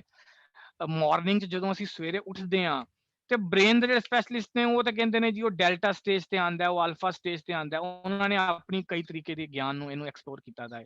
ਲੇਕਿਨ ਉਸ ਤੋਂ ਨਾਲ ਅਸੀਂ ਅਗਰ ਇਹ ਦੇਖੀਏ, ਜਿਹੜੇ ਅਗਰ ਨਿਊਰੋਨਸ ਦੇ ਨਾਲ ਸਾਡਾ ਬ੍ਰੇਨ ਚੱਲਦਾ ਹੈ ਤੇ ਜਦੋਂ ਅਸੀਂ ਸਵੇਰੇ ਉੱਠਦੇ ਹਾਂ ਨਾ, ਇੱਕਦਮ ਤਰੋ ਤਾਜ਼ਾ ਹੁੰਦੇ ਨੇ, ਇੱਕਦਮ ਫਰੈਸ਼ ਹੁੰਦੇ ਨੇ। ਔਰ ਸਾਡੇ ਸਬਕੌਂਸ਼ੀਅਸ, ਸਾਡੇ ਅੰਤःਕਰਨ ਤੱਕ ਉਹ ਚੀਜ਼ ਜਾਂਦੀ ਹੈ ਜਿਹੜੀ ਅਸੀਂ ਸਵੇਰੇ ਉੱਠ ਕੇ ਅੰਮ੍ਰਿਤ ਵੇਲੇ ਜਿਸ ਚੀਜ਼ ਦੀ ਅਸੀਂ ਪ੍ਰੈਕਟਿਸ ਕਰਦੇ ਹਾਂ। ਤੇ ਵੈਨ ਦੇ ਵੇਲੇ ਇਹ ਟਾਈਮ ਜਿਹੜਾ ਸਵੇਰ ਦਾ ਇਹ ਬੈਸਟ ਟਾਈਮ ਹੁੰਦਾ ਹੈ। ਔਰ ਰਾਤ ਦੀ ਸਟੱਡੀ ਜਿੰਨੀ ਹੋ ਸਕੇ ਅਵੋਇਡ ਕੀਤੀ ਜਾਵੇ, ਕਿਉਂਕਿ ਅਸੀਂ ਸੋਚ ਤੇ ਲੈਣੇ ਆ ਕਿ ਰਾਤ ਨੂੰ ਜੋ ਹੈ ਕੋਈ ਰੋਲਾ ਰੱਪਾ ਨਹੀਂ ਹੈਗਾ, ਸ਼ਾਂਤੀ ਹੈ ਜਾਂ ਇਸ ਤਰੀਕੇ ਨਾਲ ਨਾ, ਲੇਕਿਨ ਉਹ ਕੁਦਰਤੀ ਨਹੀਂ ਹੈ। ਉਹ ਕਿਤੇ ਨਾ ਕਿਤੇ ਅਸੀਂ ਆਪਣੇ ਆਪ ਨੂੰ ਨਾ ਇੱਕ ਸਟਰਗਲ ਚ ਪਾ ਰਹੇ ਹਾਂ ਉਹਨੂੰ ਕਰਨ ਦੇ ਵਿੱਚ। ਦੂਸਰਾ ਇਹਦੇ ਚ ਮੈਂ ਗੱਲ ਕੀਤੀ ਸੀ ਵੇਅਰ ਦੀ। ਹੁਣ ਵੇਅਰ ਦੇ ਅੰਦਰ ਬੜਾ ਸੌਖਾ ਜਿਹਾ ਤਰੀਕਾ ਹੈ। ਕੋਈ ਵੀ ਐਸੀ ਨਵੇਕਲੀ ਥਾਂ, ਭਾਵੇਂ ਤੁਹਾਡੇ ਘਰ ਦੇ ਅੰਦਰ ਹੋਵੇ, ਜੇ ਤੁਹਾਡੇ ਘਰ ਦੇ ਅੰਦਰ 2 ਕਮਰੇ ਨੇ ਜਾਂ 3 ਕਮਰੇ ਨੇ, ਕੋਈ ਐਸਾ ਕਮਰਾ ਸਾਡਾ ਸਪੈਸ਼ਲ, ਕੋਈ ਸਟੱਡੀ ਰੂਮ ਹੋਵੇ, ਕੋਈ ਐਸੀ ਥਾਂ ਜੇ ਗੁਰੂ ਸਾਹਿਬ ਵਾਸਤੇ ਵੀ ਇੱਕ ਥਾਂ ਬਣਾਈ ਦੀ ਹੁੰਦੀ ਹੈ, ਤੇ ਇਸ ਤਰੀਕੇ ਦਾ ਕੋਈ ਨਵੇਕਲੀ ਜਗ੍ਹਾ ਜਿੱਥੇ ਡਿਸਟਰੈਕਸ਼ਨ ਨਾ ਹੋਵੇ। ਉਹ ਡਿਸਟਰੈਕਸ਼ਨ ਤੋਂ ਸਿੱਧਾ ਭਾਵ ਹੈ ਪਹਿਲੀ ਚੀਜ਼ ਅੱਜ ਦੇ ਬੱਚਿਆਂ ਵਾਸਤੇ ਮੋਬਾਈਲ, ਆਈਪੌਡ, ਟੈਲੀਵਿਜ਼ਨ, ਇਹ ਸਾਡੇ ਵਾਸਤੇ ਸਭ ਤੋਂ ਵੱਡੀ ਡਿਸਟਰੈਕਸ਼ਨ ਹੈ। ਅਸੀਂ ਲੋਕ ਕਹਿੰਦੇ ਹਾਂ ਕਿ ਮਲਟੀਟਾਸਕਿੰਗ ਕਰਨੇ ਚਾਹੀਦੇ ਨੇ ਸਾਨੂੰ, ਅੱਜ ਕੱਲ ਸਾਰੇ ਕੰਮ ਆਉਣੇ ਚਾਹੀਦੇ ਨੇ। ਲੇਕਿਨ ਜਿਹੜੇ ਰਿਸਰਚਰਸ ਨੇ ਨਾ, ਉਹ ਇਹ ਦੱਸਦੇ ਨੇ ਕਿ ਜਦੋਂ ਅਸੀਂ ਇੱਕ ਕੰਮ ਤੋਂ ਆਪਣੀ ਇਕਾਗਰਤਾ ਹਟਾ ਕੇ ਦੂਸਰੇ ਕੰਮ ਵੱਲ ਜਾਂਦੇ ਆ ਨਾ, ਤੇ ਸਾਡਾ ਜਿਹੜਾ ਫੋਕਸ ਹੈ ਉਹ ਕੁਝ ਫੀਸਦੀ ਘਟ ਜਾਂਦਾ ਹੈ। ਉਹਦੇ ਅੰਦਰ 15, 20, 30% ਫੀਸਦੀ ਦੀ ਜੋ ਹੈ ਗਿਰਾਵਟ ਆ ਜਾਂਦੀ ਹੈ। ਤੇ ਉਹ ਮਲਟੀਟਾਸਕਿੰਗ ਕਾਹਦਾ ਹੋਇਆ? ਅਸੀਂ 4 ਕੰਮ ਲੈ ਕੇ ਬਹਿ ਗਏ, ਚੱਜ ਨਾਲ ਕੋਈ ਵੀ ਨਾ ਕੀਤਾ।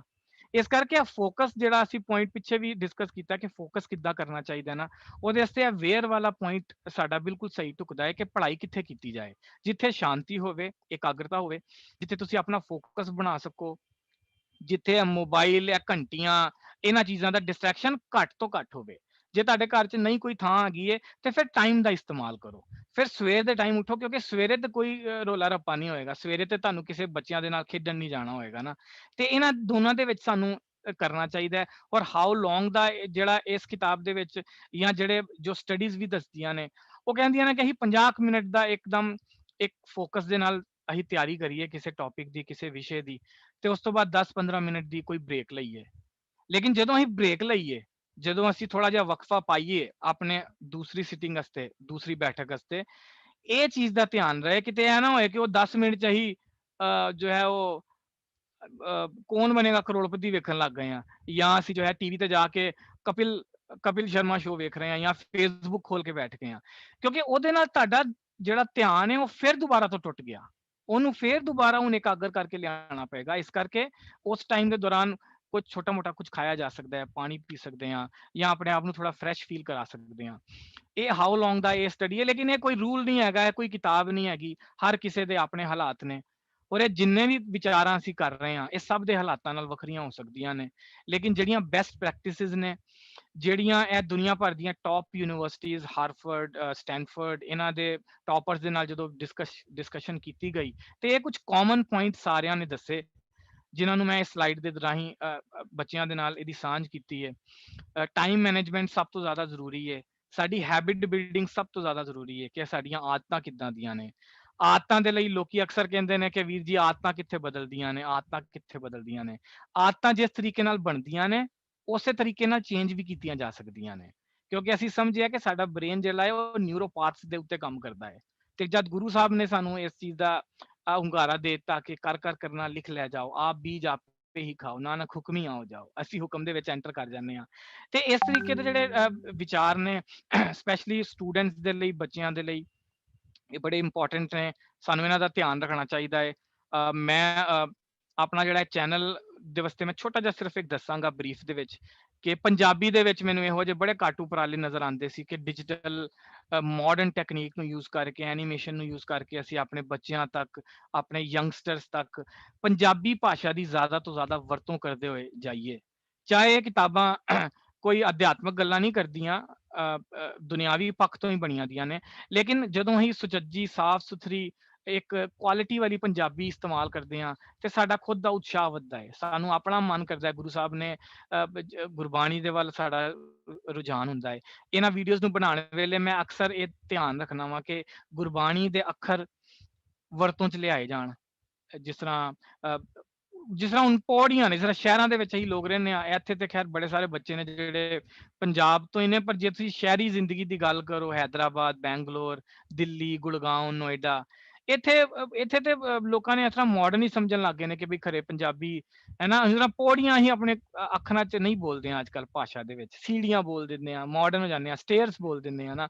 ਲੇਕਿਨ ਗੁਰੂ ਸਾਹਿਬ ਨੇ ਪੌੜੀਆਂ ਸਾਨੂੰ ਬਾਣੀ ਦੇ ਵਿੱਚ ਵੀ ਦੱਸੀਆਂ ਨੇ, ਕਿਉਂਕਿ ਜਦੋਂ ਅਸੀਂ ਕੋਈ ਅੱਖਰ ਨੂੰ ਕਿਸੇ ਨੂੰ ਵਿਸਾਰਦੇ ਆ, ਤੇ ਉਸ ਅੱਖਰ ਦਾ ਇਤਿਹਾਸ, ਉਸ ਅੱਖਰ ਦੀ ਆਪਣੀ ਭਾਵਨਾ, ਉਸ ਅੱਖਰ ਦੀ ਸਪਿਰਿਚੁਅਲਿਟੀ, ਉਹਦਾ ਅਧਿਆਤਮ ਵੀ ਵਿਸਰ ਜਾਂਦਾ ਹੈ। ਫਿਰ ਤਾਂ ਹੀ ਸਾਨੂੰ ਹੋਰ ਵੱਖੋ ਵੱਖਰੇ ਐਕਸਪਲੇਨੇਸ਼ਨ ਬਾਣੀ ਦੇ ਲੱਭਣੇ ਪੈਂਦੇ ਨੇ ਕਿ ਇਹਦੀ ਡੂੰਘਾਈ ਕਿੱਦਾਂ ਲੱਭੀਏ ਇਹਨਾਂ ਅੱਖਰਾਂ ਦੀ। ਤੇ ਇਹ ਵੀ ਇਹਨਾਂ ਵੀਡੀਓਜ਼ ਨੂੰ ਬਣਾਉਣ ਦਾ ਪਰਪਸ ਇਹ ਵੀ ਰਿਹਾ ਕਿ ਅਸੀਂ ਆਪਣੀ ਇੱਕਦਮ ਹਾਈ ਕੁਆਲਿਟੀ, ਸੁੱਚੀ ਔਰ ਉੱਚੀ ਭਾਸ਼ਾ ਦਾ ਵੀ ਇਸਤੇਮਾਲ ਕਰੀਏ। ਗੁਰੂ ਸਾਹਿਬ ਦੀ ਬਾਣੀ ਦੇ ਵਿੱਚ ਜਿਹੜੇ ਅੱਖਰਾਂ ਦਾ ਇਸਤੇਮਾਲ ਹੋਇਆ, ਉਹਨਾਂ ਦੀ ਜ਼ਿਆਦਾ ਤੋਂ ਜ਼ਿਆਦਾ ਵਰਤੋਂ ਅਸੀਂ ਕਰੀਏ। ਤੇ ਇਹਨਾਂ ਚੀਜ਼ਾਂ ਨੂੰ ਲੈ ਕੇ ਮੈਂ ਇਹ ਸਾਰੇ ਟੌਪਿਕਸ ਬਣਾਉਂਦਾ ਵਾਂ। ਔਰ ਅੱਜ ਜੋ ਬੱਚਿਆਂ ਦੇ ਨਾਲ ਮੈਂ ਸਾਂਝ ਕੀਤੀ ਹੈ, ਇਹ ਵੀ ਕਿਸੇ ਇੱਕ ਪਾਰਟਿਕੂਲਰ ਟੌਪਿਕ ਦੇ ਉੱਤੇ ਕੀਤੀ ਹੈ। ਟੌਪਿਕ ਹੋਰ ਵੀ ਹਨ, ਟਾਈਮ ਮੈਨੇਜਮੈਂਟ ਦੀਆਂ ਆਪਣੀਆਂ ਕੁਝ ਗਹਿਰਾਈਆਂ ਨੇ, ਉਹਦੇ 'ਚ ਹੋਰ ਬਹੁਤ ਡੀਪ ਟੌਪਿਕਸ ਵੀ ਹੈਗੇ ਨੇ, ਜਿਹਦੇ ਅੰਦਰ hour to hour, minute to minute ਅਸੀਂ ਕਿਹੜੀਆਂ ਚੀਜ਼ਾਂ ਕਦੋਂ ਕਿਸ ਤਰ੍ਹਾਂ ਕਰਦੇ ਹਾਂ, ਉਹਨਾਂ ਦੇ ਉੱਤੇ ਵੀ ਵਿਚਾਰਾਂ ਹੋ ਸਕਦੀਆਂ ਨੇ। ਪਰ ਅੱਜ ਦਾ ਜੋ ਮੈਨੂੰ ਸਮਾਂ ਦਿੱਤਾ ਗਿਆ ਸੀ, 4:50-52 ਹੋ ਗਏ ਨੇ। ਮੈਂ ਕੋਸ਼ਿਸ਼ ਕੀਤੀ ਹੈ ਕਿ ਮੈਂ ਓਨੇ ਸਮੇਂ ਦੇ ਅੰਦਰ ਆਪਣੇ ਜੇ ਕੋਈ ਸਵਾਲ ਹੈ ਜਾਂ ਟੀਚਰਾਂ ਦਾ, ਅਧਿਆਪਕਾਂ ਦਾ ਜੇ ਕੋਈ ਸਵਾਲ ਹੈ, ਤੇ ਜੇ ਮੈਂ ਉਹਦਾ ਜਵਾਬ ਦੇ ਸਕਾਂ। ਜੀ ਬਹੁਤ ਬਹੁਤ ਧੰਨਵਾਦ ਜੀ ਸਰਦਾਰ ਸਤਿੰਦਰ ਸਿੰਘ ਜੀ ਦਾ, ਜਿਨ੍ਹਾਂ ਨੇ ਬੜੇ ਸੌਖੇ ਤਰੀਕੇ ਦੇ ਨਾਲ ਸਮਝਾਉਣਾ ਕੀਤਾ ਕਿ ਅਸੀਂ ਆਪਣੇ ਟਾਈਮ ਨੂੰ ਕਿਵੇਂ ਮੈਨੇਜਮੈਂਟ ਕਰ ਸਕਦੇ ਹਾਂ। ਤੇ ਸਭ ਤੋਂ ਇੱਕ ਹੋਰ ਗੱਲ ਕਹੀ ਕਿ ਅਸੀਂ ਜਿਹੜੇ ਸ਼ਬਦ ਵਿਸਾਰਦੇ ਜਾਂਦੇ ਆ, ਭੁੱਲਦੇ ਜਾਂਦੇ ਆ, ਉਹਨਾਂ ਸ਼ਬਦਾਂ ਨੂੰ ਵੀ ਘਰੇ ਵਰਤੋਂ ਦੇ ਵਿੱਚ ਲਿਆਈਏ, ਤਾਂ ਕਿ ਸਾਨੂੰ ਸਾਡੇ ਗੁਰੂਆਂ ਵੱਲੋਂ ਬਖਸ਼ੀ ਹੋਈ ਜਿਹੜੀ ਗੁਰਮੁਖੀ ਪੰਜਾਬੀ ਗੁਰਬਾਣੀ ਪੜ੍ਹਨ ਦੇ ਵਿੱਚ ਵੀ ਸੌਖਾ ਹੋਵੇ। ਸੋ ਹੁਣ ਉਹ ਬੱਚਿਆਂ ਨੂੰ ਬੇਨਤੀ ਹੈ ਜਿਨ੍ਹਾਂ ਦੇ ਹੈਂਡ ਰੇਜ਼ ਨੇ, ਕਿ ਜਿਨ੍ਹਾਂ ਦੇ ਸਵਾਲ ਨੇ ਇਸ ਵਿਸ਼ੇ ਨਾਲ ਰਿਲੇਟਡ, ਜਿਸ ਬੱਚੇ ਦੇ ਸਵਾਲ ਨੇ ਉਹੀ ਹੈਂਡ ਰੇਜ਼ ਕਰਨਗੇ ਜੀ, ਤੇ ਉਹਨਾਂ ਬੱਚਿਆਂ ਨੂੰ ਲਿਆ ਜਾਵੇਗਾ। ਹਾਂਜੀ, ਵਾਹਿਗੁਰੂ ਜੀ ਕਾ ਖਾਲਸਾ, ਵਾਹਿਗੁਰੂ ਜੀ ਕੀ ਫਤਿਹ। ਮੈਮ ਆਵਾਜ਼ ਆ ਰਹੀ ਹੈ? ਹਾਂਜੀ ਹਾਂਜੀ ਆ ਰਹੀ ਹੈ। ਮੈਮ ਮੇਰਾ ਕੁਐਸਚਨ ਇਹ ਆ ਵੀ ਅਸੀਂ ਟਾਈਮ ਨੂੰ ਮੈਨੇਜ ਕਰਨ ਦੀ ਬਹੁਤ ਕੋਸ਼ਿਸ਼ ਕਰਦੇ ਆ, ਪਰ ਕਰ ਨਹੀਂ ਪਾਉਂਦੇ। ਇਹ ਵੀ ਦੱਸਿਓ ਸਰ, ਵੀ ਇਸ ਪ੍ਰੋਬਲਮ ਨੂੰ ਕਿੱਦਾਂ ਸੌਟ ਆਊਟ ਕਰ ਸਕਦੇ ਹਾਂ ਤੇ ਟਾਈਮ ਨੂੰ ਕਿੱਦਾਂ ਮੈਨੇਜ ਕਰ ਸਕਦੇ ਹਾਂ। ਮੈਂ ਅੱਛਾ ਇਹਦੇ ਚ ਥੋੜੀ ਜਿਹੀ ਹੋਰ ਤਵੱਜੋ ਪਾਣਾ ਵਾ ਕਿ ਨਾ ਇੱਕ ਨਾ ਬੜੀ ਜ਼ਰੂਰੀ ਚੀਜ਼ ਹੈਗੀ ਹੈ, ਅਸੀਂ ਜਿਹੜੀ ਅਕਸਰ ਭੁੱਲ ਜਾਂਦੇ ਆ ਕਿ ਅਸੀਂ ਲੋਕ ਅਸੀਂ ਗਿਆਨ ਬੜਾ ਇਕੱਠਾ ਕਰਦੇ ਆ। ਅਸੀਂ ਸਾਰਾ ਦਿਨ ਨਾ YouTube ਤੇ ਬਹਿ ਕੇ ਵੀਡੀਓ ਦੇਖਦੇ ਰਹਿੰਦੇ ਆ, ਜਾਂ ਟੀਚਰਾਂ ਕੋਲੋਂ ਵੀ ਅਸੀਂ ਕੋਈ ਗਿਆਨ ਦੀ ਗੱਲ ਸੁਣਦੇ ਰਹਿੰਦੇ ਆ, ਲੇਕਿਨ ਅਸੀਂ ਕਰਦੇ ਉਹ ਆ ਜੋ ਸਾਡੀਆਂ ਆਦਤਾਂ ਹੁੰਦੀਆਂ ਨੇ, ਜੋ ਸਾਡੀਆਂ ਹੈਬਿਟਸ ਹੁੰਦੀਆਂ ਨੇ, ਕਿਉਂਕਿ ਅਲਟੀਮੇਟਲੀ ਅਸੀਂ ਆਪਣੀ ਹੈਬਿਟ ਦਾ ਸ਼ਿਕਾਰ ਬਣਦੇ ਆ। ਅਸੀਂ ਗਿਆਨ ਤੇ ਬੜਾ ਇਕੱਠਾ ਕਰ ਲਿਆ ਕਿ ਬਈ ਟੀਚਰ ਨੇ ਦੱਸਿਆ ਵੀ ਇਹ ਏਦਾਂ ਏਦਾਂ ਕਰਨਾ ਹੈ, ਜਾਂ ਅਸੀਂ ਸੋਚਿਆ ਕਿ ਸਵੇਰੇ ਹੀ ਉੱਠ ਕੇ ਇਹ ਫਲਾਣਾ ਟੌਪਿਕ ਇਸ ਤਰ੍ਹਾਂ ਪੜਾਂਗੇ। ਤੁਹਾਨੂੰ ਆਪਣੇ ਗੋਲ ਜਿਹੜਾ ਤੁਸੀਂ ਜਿਹੜਾ ਵੀ ਗੋਲ ਬਣਾਉਂਦੇ ਹੋ ਨਾ ਲਾਈਫ ਦੇ ਅੰਦਰ, ਗੋਲ ਨੂੰ ਇੱਕ ਵਾਰ ਥਾਪ ਲਿਆ ਨਾ, ਜਦੋਂ ਕਿ ਮੈਂ ਸੋਚ ਲਿਆ ਜੀ ਸਵੇਰੇ ਉੱਠ ਕੇ ਮੈਂ 3 ਚੈਪਟਰ ਕਰਨੇ ਨੇ, ਗੋਲ ਬਣਾ ਕੇ ਨਾ ਹੁਣ ਜਿਹੜਾ ਉਹ ਗੋਲ ਨੂੰ ਉੱਥੇ ਹੀ ਰਹਿਣ ਦਿਓ, ਲੇਕਿਨ ਉਸ ਗੋਲ ਤੱਕ ਪਹੁੰਚਣਾ ਕਿੱਦਾਂ ਹੈ ਨਾ, ਖਾਲੀ ਉਹਦੀ ਵਿਚਾਰ ਕਰੋ ਕਿ ਉਹਦੇ ਵਾਸਤੇ ਅਗਰ ਮੈਂ ਸਵੇਰੇ 5 ਵਜੇ ਤੇ ਉੱਠਣਾ ਹੈ ਤੇ ਮੈਨੂੰ 4:45 ਵਜੇ ਦਾ ਅਲਾਰਮ ਲਾਣਾ ਪੈਣਾ ਹੈ, ਫਰੈਸ਼ ਹੋ ਕੇ ਆਪਣਾ ਫੋਕਸ ਉਸ ਛੋਟੇ ਜਿਹੇ ਟੌਪਿਕ, ਆਪਣੇ ਛੋਟੇ ਟਾਰਗੇਟ ਨੂੰ ਅਚੀਵ ਕਰਨ ਵਾਸਤੇ ਨਾ ਤੁਸੀਂ ਕਿਹੜੇ ਸਟੈਪ ਲੈਣੇ ਨੇ, ਸਟੈਪ 1 2 3 4 5 ਡਨ।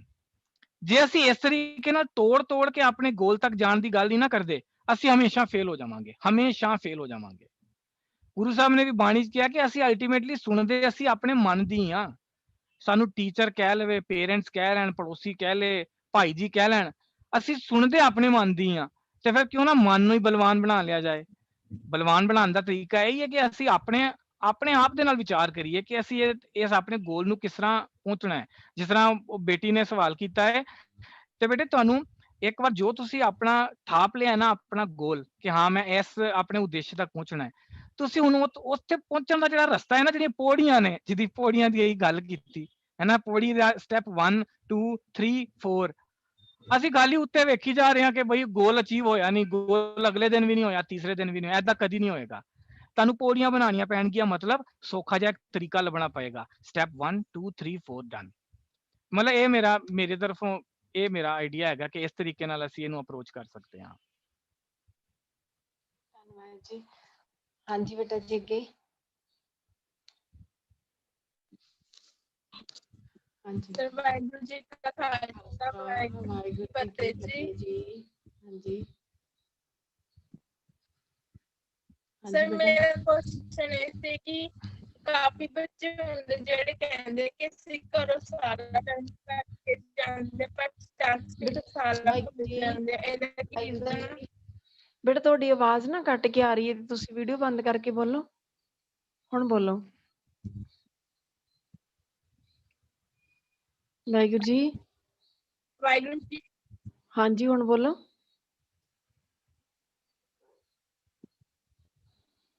ਨਹੀਂ ਆ ਰਹੀ ਜੀ, ਆਵਾਜ਼ ਨਹੀਂ ਆ ਸਰ ਰਹੀ। ਕਾਫੀ ਬੱਚੇ ਕਹਿੰਦੇ ਕਿ ਅਸੀਂ ਘਰੋਂ ਸਾਰਾ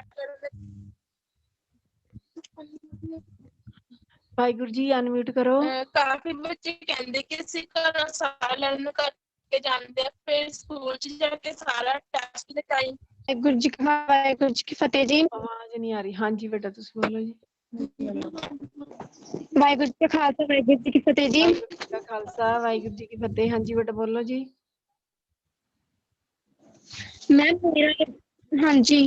ਮੇਰਾ ਕੁਐਸਚਨ ਇਹ ਵੀ ਜਦੋਂ ਆਪਾਂ ਸਟੱਡੀ ਕਰਨੀ ਹੈ ਨਾ ਉਸ ਵਕਤ ਵੀ ਫੋਨ ਆਪਣੇ ਕੋਲ ਨਹੀਂ ਰੱਖਣਾ ਹੈਗਾ, ਤੇ ਮੈਮ ਬਟ ਅੱਜ ਕੱਲ ਤਾਂ ਵੀ ਸਾਰਾ ਕੰਮ ਵੀ ਫੋਨ ਤੇ ਆਉਂਦਾ, ਫਿਰ ਅਸੀਂ ਵੀ ਕਿਵੇਂ ਵੀ ਫੋਨ ਤੋਂ ਪਰਹੇਜ਼ ਰੱਖ ਸਕਦੇ ਹਾਂ ਜੀ?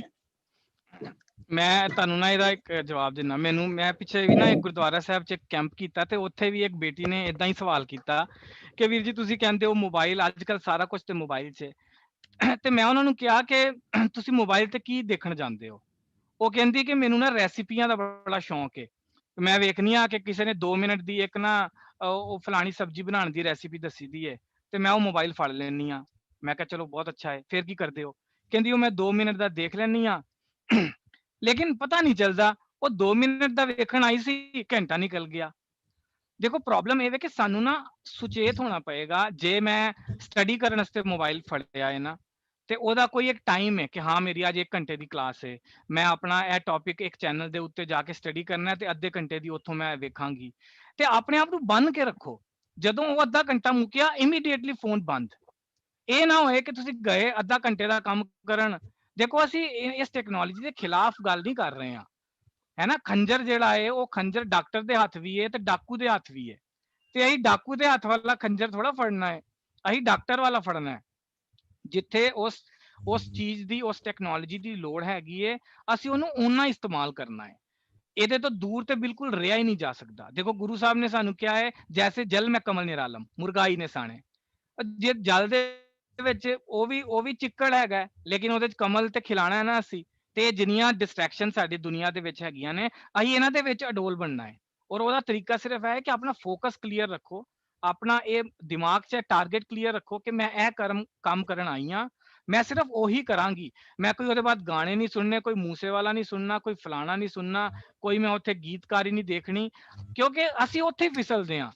ਔਰ ਇਹ ਜਿਹੜੇ ਇੰਸਟਰੂਮੈਂਟ ਨੇ ਬੜੀ ਚਲਾਕੀ ਨਾਲ ਬਣਾਏ ਗਏ ਨੇ, ਇਹ ਚੰਗੀਆਂ ਨੂੰ ਫਿਸਲਾ ਦਿੰਦੇ ਨੇ। ਇਸ ਕਰਕੇ ਤੁਸੀਂ ਸੁਚੇਤ ਹੋਣਾ ਸਿੱਖੋ ਖਾਲੀ।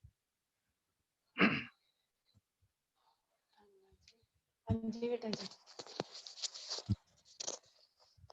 ਹਾਂਜੀ ਵਾਹਿਗੁਰੂ ਜੀ ਬੋਲੋ ਜੀ। ਵਾਹਿਗੁਰੂ ਜੀ ਕਾ ਖਾਲਸਾ, ਵਾਹਿਗੁਰੂ ਜੀ ਕੀ ਫਤਿਹ ਜੀ। ਖਾਲਸਾ, ਵਾਹਿਗੁਰੂ ਜੀ ਕੀ ਫਤਿਹ ਜੀ। ਵਾਹਿਗੁਰੂ ਸਭ ਤੋਂ ਪਹਿਲਾਂ ਤਾਂ ਮੈਂ ਬਹੁਤ ਥੈਂਕ ਯੂ ਕਰਦੇ, ਤੁਸੀਂ ਇੰਨੀ ਵਧੀਆ ਸਾਨੂੰ ਨੌਲੇਜ ਦਿੱਤੀ ਕਿ ਇਸ ਟਾਈਮ ਮੈਨੇਜਮੈਂਟ ਕਿੱਦਾਂ ਕਰ ਸਕਦੇ ਹਾਂ।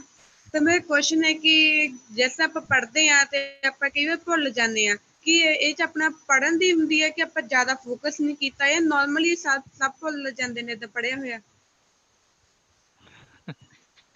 ਦੇਖੋ ਇਹ ਸਭ ਦੇ ਨਾਲ ਕਈ ਤਰੀਕੇ ਨਾਲ ਕਾਮਨ ਵੀ ਹੁੰਦਾ ਹੈ, ਲੇਕਿਨ ਕਈਆਂ ਦੀ ਆਪਣੀ ਨਿੱਜੀ ਕੋਈ ਕਾਰਨ ਵੀ ਹੁੰਦਾ ਹੈ। ਲੇਕਿਨ ਤੁਸੀਂ ਇੱਕ ਚੀਜ਼ ਦਾ ਧਿਆਨ ਰੱਖੋ ਕਿ ਫੋਕਸ ਸਭ ਤੋਂ ਵੱਡਾ ਰੋਲ ਅਦਾ ਕਰਦਾ ਹੈ। ਫੋਕਸ ਮਤਲਬ ਅਸੀਂ ਕਿੰਨੀ ਇਕਾਗਰਤਾ ਨਾਲ, ਕਿੰਨੇ ਡਿਸਟਰੈਕਸ਼ਨ ਫ੍ਰੀ ਹੋ ਕੇ ਪੜ੍ਹਿਆ ਹੈ। ਤੁਸੀਂ ਇਹਨੂੰ ਵਰਤੋਂ 'ਚ ਲਿਆ ਕੇ ਦੇਖੋ। ਤੁਸੀਂ ਕੱਲ ਕੀ ਅੱਜ ਹੀ ਵਰਤੋਂ 'ਚ ਕਰਨਾ, ਜਾਂ ਕੱਲ ਸਵੇਰੇ ਜਦੋਂ ਤੁਸੀਂ ਉੱਠੋਗੇ ਨਾ, ਤੁਸੀਂ ਆਪਣੇ ਦਿਮਾਗ ਨੂੰ ਇਹ ਕਹਿ ਕੇ ਸੋਵੋ ਕਿ ਮੈਂ 1 ਘੰਟਾ ਇਸ ਟੌਪਿਕ ਨੂੰ ਪੜ੍ਹਨਾ ਹੈ, ਔਰ ਉਸ ਦੌਰਾਨ ਮੈਂ ਨਾ ਕੋਈ ਵਿਚਾਰ ਸੋਚਣਾ, ਨਾ ਮੇਰਾ ਦਿਮਾਗ ਕਿਸੇ ਹੋਰ ਜਗ੍ਹਾ ਜਾਣਾ ਚਾਹੀਦਾ। ਕਿਉਂਕਿ ਦੇਖੋ ਇਹ ਜਿਹੜੀਆਂ ਚੀਜ਼ਾਂ ਨਾ ਬੜੀਆਂ ਬਰੀਕ ਨੇ, ਕਿਉਂਕਿ ਅਸੀਂ ਕਹਿ ਤੇ ਦਿੰਦੇ ਹਾਂ ਕਿ ਮੈਂ ਤੇ 1 ਘੰਟਾ ਕਿਤਾਬਾਂ ਨਾਲ ਬੈਠੀ ਰਹੀ, ਮੇਰਾ ਤੇ ਫਿਰ ਵੀ ਮੈਨੂੰ ਨਹੀਂ ਧਿਆਨ ਚ ਆਇਆ ਨਾ। ਲੇਕਿਨ ਇਹ ਜਿਹੜੇ ਟੌਪਿਕ ਨੇ, ਇਹ ਸਾਈਕੋਲੋਜੀਕਲ ਰਿਸਰਚਿਸ ਦੇ ਟੌਪਿਕ ਨੇ। ਕਿਉਂਕਿ ਜਦੋਂ ਉਹ ਬੱਚਾ ਬੈਠਿਆ ਏ ਤੇ ਉਹਨੇ ਜਿਹੜਾ ਵੀ ਆਪਣਾ ਟਾਰਗੇਟ ਰੱਖਿਆ ਸੀ, ਉਹਨੇ ਪੂਰਾ ਕਰਦਿਆਂ ਹੋਰ ਕਿੰਨੀਆਂ ਦੁਨੀਆ ਦੇ ਵਿੱਚ ਉਹ ਗਿਆ ਏ, ਉਹਦਾ ਤੇ ਕੋਈ ਰਜਿਸਟਰ ਨਹੀਂ ਨਾ ਹੈਗਾ, ਕੋਈ ਨਾ ਦੱਸ ਸਕਦਾ। ਇਸ ਕਰਕੇ ਇਹ ਤੁਹਾਡੀ ਕੋਈ ਐਸੀ ਪ੍ਰੋਬਲਮ ਨਹੀਂ ਹੈ, ਕਾਮਨ ਹੈ, ਬੱਚਿਆਂ ਦੇ ਨਾਲ ਹੁੰਦਾ ਏ। ਮੈਂ ਵੀ ਬਚਪਨ 'ਚ ਬੜਾ ਨਲਾਇਕ ਰਿਹਾ ਵਾਂ। ਮੈਂ ਜਦੋਂ MBA ਕੀਤੀ ਤੇ ਮੈਂ ਆਪਣੇ MBA 'ਚ ਟੌਪਰ ਬਣਿਆ ਕਾਲਜ ਦਾ। ਲੇਕਿਨ ਇਹ ਪ੍ਰੈਕਟਿਸ ਦੇ ਨਾਲ ਚੀਜ਼ਾਂ ਆਉਂਦੀਆਂ ਨੇ। ਜੋ ਤੁਸੀਂ ਪ੍ਰੈਕਟਿਸ ਕਰੋਗੇ, ਆਪਣੀ ਹੈਬਿਟ ਫਿਕਸ ਕਰੋਗੇ। ਅਸੀਂ ਜਿਸ ਤਰ੍ਹਾਂ ਉਹ ਘੜੇ ਦਾ ਐਗਜ਼ਾਮਪਲ ਸੁਣਿਆ, ਗੁਰੂ ਸਾਹਿਬ ਕਰ ਕਰਨਾ ਲਿਖ ਲੈ ਜਾਓ ਦੀ ਗੱਲ ਕਰ ਰਹੇ ਨੇ ਨਾ, ਇਸ ਤਰੀਕੇ ਨਾਲ ਪ੍ਰੈਕਟਿਸ ਦੇ ਉੱਤੇ ਫੋਕਸ ਕਰੋ ਕਿ ਮੈਂ ਆਪਣੀ ਪ੍ਰੈਕਟਿਸ ਰੈਗੂਲਰ ਰੱਖਣੀ ਹੈ। ਜੇ ਦਿਨ ਦੇ ਅੰਦਰ 3 ਘੰਟੇ 4 ਘੰਟੇ ਸੋਚੇ ਨੇ, ਤੇ ਉਹ ਇਸ ਤਰ੍ਹਾਂ ਹੋਣੇ ਚਾਹੀਦੇ ਨੇ ਕਿ ਬਸ ਮੇਰੇ ਹੁਣ ਦਿਮਾਗ 'ਚ ਸਿਰਫ ਕਿਤਾਬਾਂ ਨੇ, ਆਪਣਾ ਟੌਪਿਕ ਹੈ, ਆਪਣਾ ਸਿਲੇਬਸ, ਉਹਨੂੰ ਖਤਮ ਕਰਨਾ ਹੈ। ਲੇਕਿਨ ਜੇ ਅਸੀਂ ਜੋ ਹੈ ਕੱਚੀ ਬਿਰਤੀ ਨਾਲ ਕੰਮ ਕਰਦੇ ਰਹਾਂਗੇ ਤੇ ਫਿਰ ਅਸੀਂ ਐਸੇ ਤਰ੍ਹਾਂ ਹੀ ਧੱਕੇ ਡੋਲੇ ਖਾਂਦੇ ਰਹਾਂਗੇ। ਹਾਂਜੀ ਵਾਹਿਗੁਰੂ ਜੀ। ਬੇਟਾ ਜੀ ਇੰਟਰਸਟ, ਦਿਲਚਸਪੀ ਇਹ ਬਹੁਤ ਜ਼ਰੂਰੀ ਆ। ਜਦੋਂ ਅਸੀਂ ਭੁੱਲਦੇ ਤਾਂ ਹੀ ਆ, ਉਦੋਂ ਸਾਡਾ ਇੰਟਰਸਟ ਨਹੀਂ ਹੁੰਦਾ ਗਾ। ਉਦੋਂ ਅਸੀਂ ਦੇਖਦੇ ਆਂਗੇ ਕਿਤੇ ਧਿਆਨ ਹੋਰ ਹੋਊਗਾ, ਤੇ ਜਿਹੜਾ ਕੁਛ ਪੜ੍ਹਿਆ ਤਾਂ ਭੁੱਲ ਗਏ। ਜਦੋਂ ਸਾਡਾ ਜਿਵੇਂ ਆਪਾਂ ਕਹਿੰਦੇ ਵੀ ਫਿਲਮ ਸੀਰੀਅਲ ਦੇਖਦੇ ਆ ਬੱਚੇ, ਤਾਂ ਉਹ ਪੂਰੀ ਦੀ ਪੂਰੀ ਸਟੋਰੀ ਸੁਣਾ ਦਿੰਦੇ ਆ। ਛੋਟੇ ਬੱਚੇ ਵੀ ਕਹਿ ਦਿੰਦੇ ਆ ਕੁਛ ਹੋਇਆ ਸੀਗਾ, ਕਿਉਂਕਿ ਉਹਨਾਂ ਦਾ ਧਿਆਨ ਹੈ ਜਿਹੜਾ ਉਦੋਂ ਫੋਕਸ ਉੱਥੇ ਸੀ, ਤੇ ਉੱਥੇ ਉਹਨਾਂ ਨੇ ਬੜੀ ਧਿਆਨ ਦੇ ਨਾਲ, ਬਰੀਕੀ ਦੇ ਨਾਲ ਦੇਖਿਆ, ਇੱਕ ਚੀਜ਼ ਨੋਟ ਕੀਤੀ, ਤਾਂ ਕਰਕੇ ਭੁੱਲਦੇ ਨਹੀਂ। ਪਰ ਜਦੋਂ ਅਸੀਂ ਭੁੱਲ ਜਾਂਦੇ ਹਾਂ ਤਾਂ ਉਦੋਂ ਸਾਡਾ ਧਿਆਨ ਹੀ ਹੋਰ ਪਾਸੇ ਹੁੰਦਾ। ਸੋ ਇਹ ਇਕਾਗਰਤਾ ਦੀ ਵੀ ਲੋੜ ਧਿਆਨ ਹੈ, ਪੂੰਜੀ ਹੈ, ਧਿਆਨ ਦੀ, ਦਿਲਚਸਪੀ ਦੀ ਲੋੜ ਹੈ, ਇੰਟਰਸਟ ਹੋਵੇ ਸਾਡਾ। ਸੋ ਬਹੁਤ ਧੰਨਵਾਦ ਜੀ। ਹਾਂਜੀ ਅੱਗੇ। ਵਾਹਿਗੁਰੂ ਜੀ ਕਾ ਖਾਲਸਾ, ਵਾਹਿਗੁਰੂ ਜੀ ਕੀ ਵਾਹਿਗੁਰੂ ਫਤਿਹ। ਜੀ ਕੀ ਫਤਿਹ ਜੀ। ਸਭ ਤੋਂ ਪਹਿਲਾਂ ਮੈਂ ਸਰ ਦਾ ਬਹੁਤ ਧੰਨਵਾਦ ਕਰਨਾ ਚਾਹੁੰਦੀ ਹਾਂ, ਉਹਨਾਂ ਨੇ ਸਾਨੂੰ ਬਹੁਤ ਵਧੀਆ ਸਿੱਖਿਆ ਦਿੱਤੀ। ਸਰ ਮੇਰਾ ਕੁਐਸਚਨ ਹੈ, ਜਿਵੇਂ ਕਿ ਆਪਾਂ ਨੋਟਬੁੱਕ ਤੋਂ ਲਿਖ ਲੈਂਦੇ ਹਾਂ ਵੀ ਮੈਂ ਕੱਲ ਫ੍ਰੀ ਹੋਣ ਤੇ ਮੈਂ ਪੜ੍ਹਾਈ ਕਰੂੰਗਾ, ਮੈਮ ਨੇ ਕੈਸੀ ਚੈਪਟਰ ਰੀਡ ਕਰਨਾ। ਫਿਰ ਆਪਾਂ ਜਦੋਂ ਫ੍ਰੀ ਹੋ ਜਾਂਦੇ ਹਾਂ, ਕੱਲ ਚੈਪਟਰ ਰੀਡ ਨਹੀਂ ਕਰਦੇ, ਕਹਿ ਦਿੰਦੇ ਹਾਂ ਮੈਨੂੰ ਤਾਂ ਨੀਂਦ ਆਉਂਦੀ ਹੈ, ਮੈਂ ਉਹਨਾਂ ਕੇ ਘਰੇ ਜਾਣਾ। ਆਪਾਂ ਇਹੋ ਜਿਹੇ ਲੋਕਾਂ ਨੂੰ ਕਿਵੇਂ ਸਮਝਾ ਸਕਦੇ ਆ ਤੁਸੀਂ ਨਾ, ਵੀ ਜੋ ਕੰਮ ਲਿਖਿਆ ਹੈ ਉਹ ਕਰਨਾ ਹੀ ਕਰਨਾ। ਬੇਟਾ ਦੇਖੋ, ਇਹਦੇ 'ਚ ਅਸੀਂ ਉਹੀ ਗੱਲ ਕੀਤੀ ਹੈ ਨਾ ਕਿ ਤੁਸੀਂ ਆਪਣਾ ਧਿਆਨ, ਤੁਸੀਂ ਅਗਰ ਨਹੀਂ ਕੀਤੀ ਹੈ ਕਿ ਨਾ, ਪੁਰਾਣੇ ਲੋਕ ਨਾ ਇੱਕ ਕਹਾਵਤ ਬੋਲਦੇ ਹੁੰਦੇ ਨੇ, ਕਹਿੰਦੇ ਨੇ ਵੇਲੇ ਦੀ ਨਮਾਜ਼ ਕਵੇਲੇ ਦੀਆਂ ਟੱਕਰਾਂ। ਤੇ ਵੇਲੇ ਸਿਰ ਅਗਰ ਇਹ ਕੰਮ ਆਪਣਾ ਛੱਡ ਦਿੰਦੇ ਆ ਨਾ, ਜੇ ਮੰਨ ਲਓ ਫਰਜ਼ ਕਰੋ ਕਿ ਤੁਹਾਡੀ ਕਿਤਾਬ ਦੇ ਅੰਦਰ 50 ਪੇਜ ਹੈਗੇ ਨੇ ਤੇ ਤੁਸੀਂ ਸੋਚਿਆ ਕਿ ਮੈਂ 25 ਦਿਨਾਂ 'ਚ ਨਾ 2-2 ਰੋਜ਼ ਅੰਗ ਕਰਾਂਗੀ ਤੇ ਮੇਰੇ ਇਹ ਹੋ ਜਾਣਗੇ, 2 ਪੰਨਿਆਂ ਨਾਲ ਹੋ ਜਾਏਗਾ ਪੂਰਾ। ਤੁਸੀਂ ਪਹਿਲੇ ਦਿਨ ਛੱਡ ਦਿੱਤਾ, ਹੁਣ ਅਗਲੇ ਦਿਨ ਦੀ ਰਨ ਰੇਟ ਕੀ ਚਾਹੀਦੀ ਹੈ? 4 ਕਰਨੇ ਪੈਣੇ ਨੇ। ਤੀਜੇ ਉਹ ਦੂਜੇ ਦਿਨ ਫਿਰ ਛੱਡ ਦਿੱਤਾ, ਫਿਰ 6 ਕਰਨੇ ਪੈਣੇ ਨੇ। ਇਸ ਤਰ੍ਹਾਂ ਫਿਰ ਉਹ ਪਾਈਲਅਪ ਹੋਈ ਜਾਂਦਾ ਹੈ ਔਰ ਅਸੀਂ ਚਿੰਤਾ ਸਾਡੀ ਵੱਧਦੀ ਜਾਂਦੀ ਹੈ, ਟੈਨਸ਼ਨ ਵੱਧਦੀ ਜਾਂਦੀ ਹੈ, ਫਿਰ ਉਹ ਅਸੀਂ ਉਹੋ ਜਿਹੇ ਟੁੱਟੇ ਭੱਜੇ ਐਗਜ਼ਾਮ ਦੇ ਆਉਂਦੇ ਆ, ਹੈ ਨਾ। ਤੇ ਸਾਨੂੰ ਨਾ ਆਪਣਾ ਧਿਆਨ ਰੱਖਣਾ ਚਾਹੀਦਾ ਹੈ, ਜੋ ਅਸੀਂ ਸੋਚੀਏ, ਜੋ ਕਾਗਜ਼ ਤੇ ਲਿਖੀਏ, ਅਸੀਂ ਦੇਖੀਏ, ਰਾਤ ਨੂੰ ਸੌਣ ਤੋਂ ਪਹਿਲਾਂ ਦੇਖੀਏ ਕਿ ਅੱਜ ਮੈਂ ਸੋਚਿਆ ਸੀ 10 ਕੰਮ ਕਰਾਂਗੀ ਤੇ ਅੱਛਾ 2 ਰਹਿ ਗਏ ਨੇ, ਨਹੀਂ ਇਹਨਾਂ ਨੂੰ ਮੈਂ ਕੱਲ ਸਵੇਰੇ ਉੱਠਾਂਗੀ ਨਾ ਜਦੋਂ, ਤੇ ਇਹਨਾਂ ਨੂੰ ਇਸ ਟਾਈਮ ਮੈਂ ਮੁਕਾ ਦਿਆਂਗੀ। ਇਹ ਆਪਣੇ ਆਪ ਦੇ ਨਾਲ ਅਸੀਂ ਡਿਸਕਸ਼ਨ ਕਰੀਏ, ਆਪਣੇ ਆਪ ਨਾਲ ਪੱਕਾ, ਆਪਣੇ ਵਿਚਾਰਾਂ 'ਚ ਪੱਕੇ ਬਣੀਏ।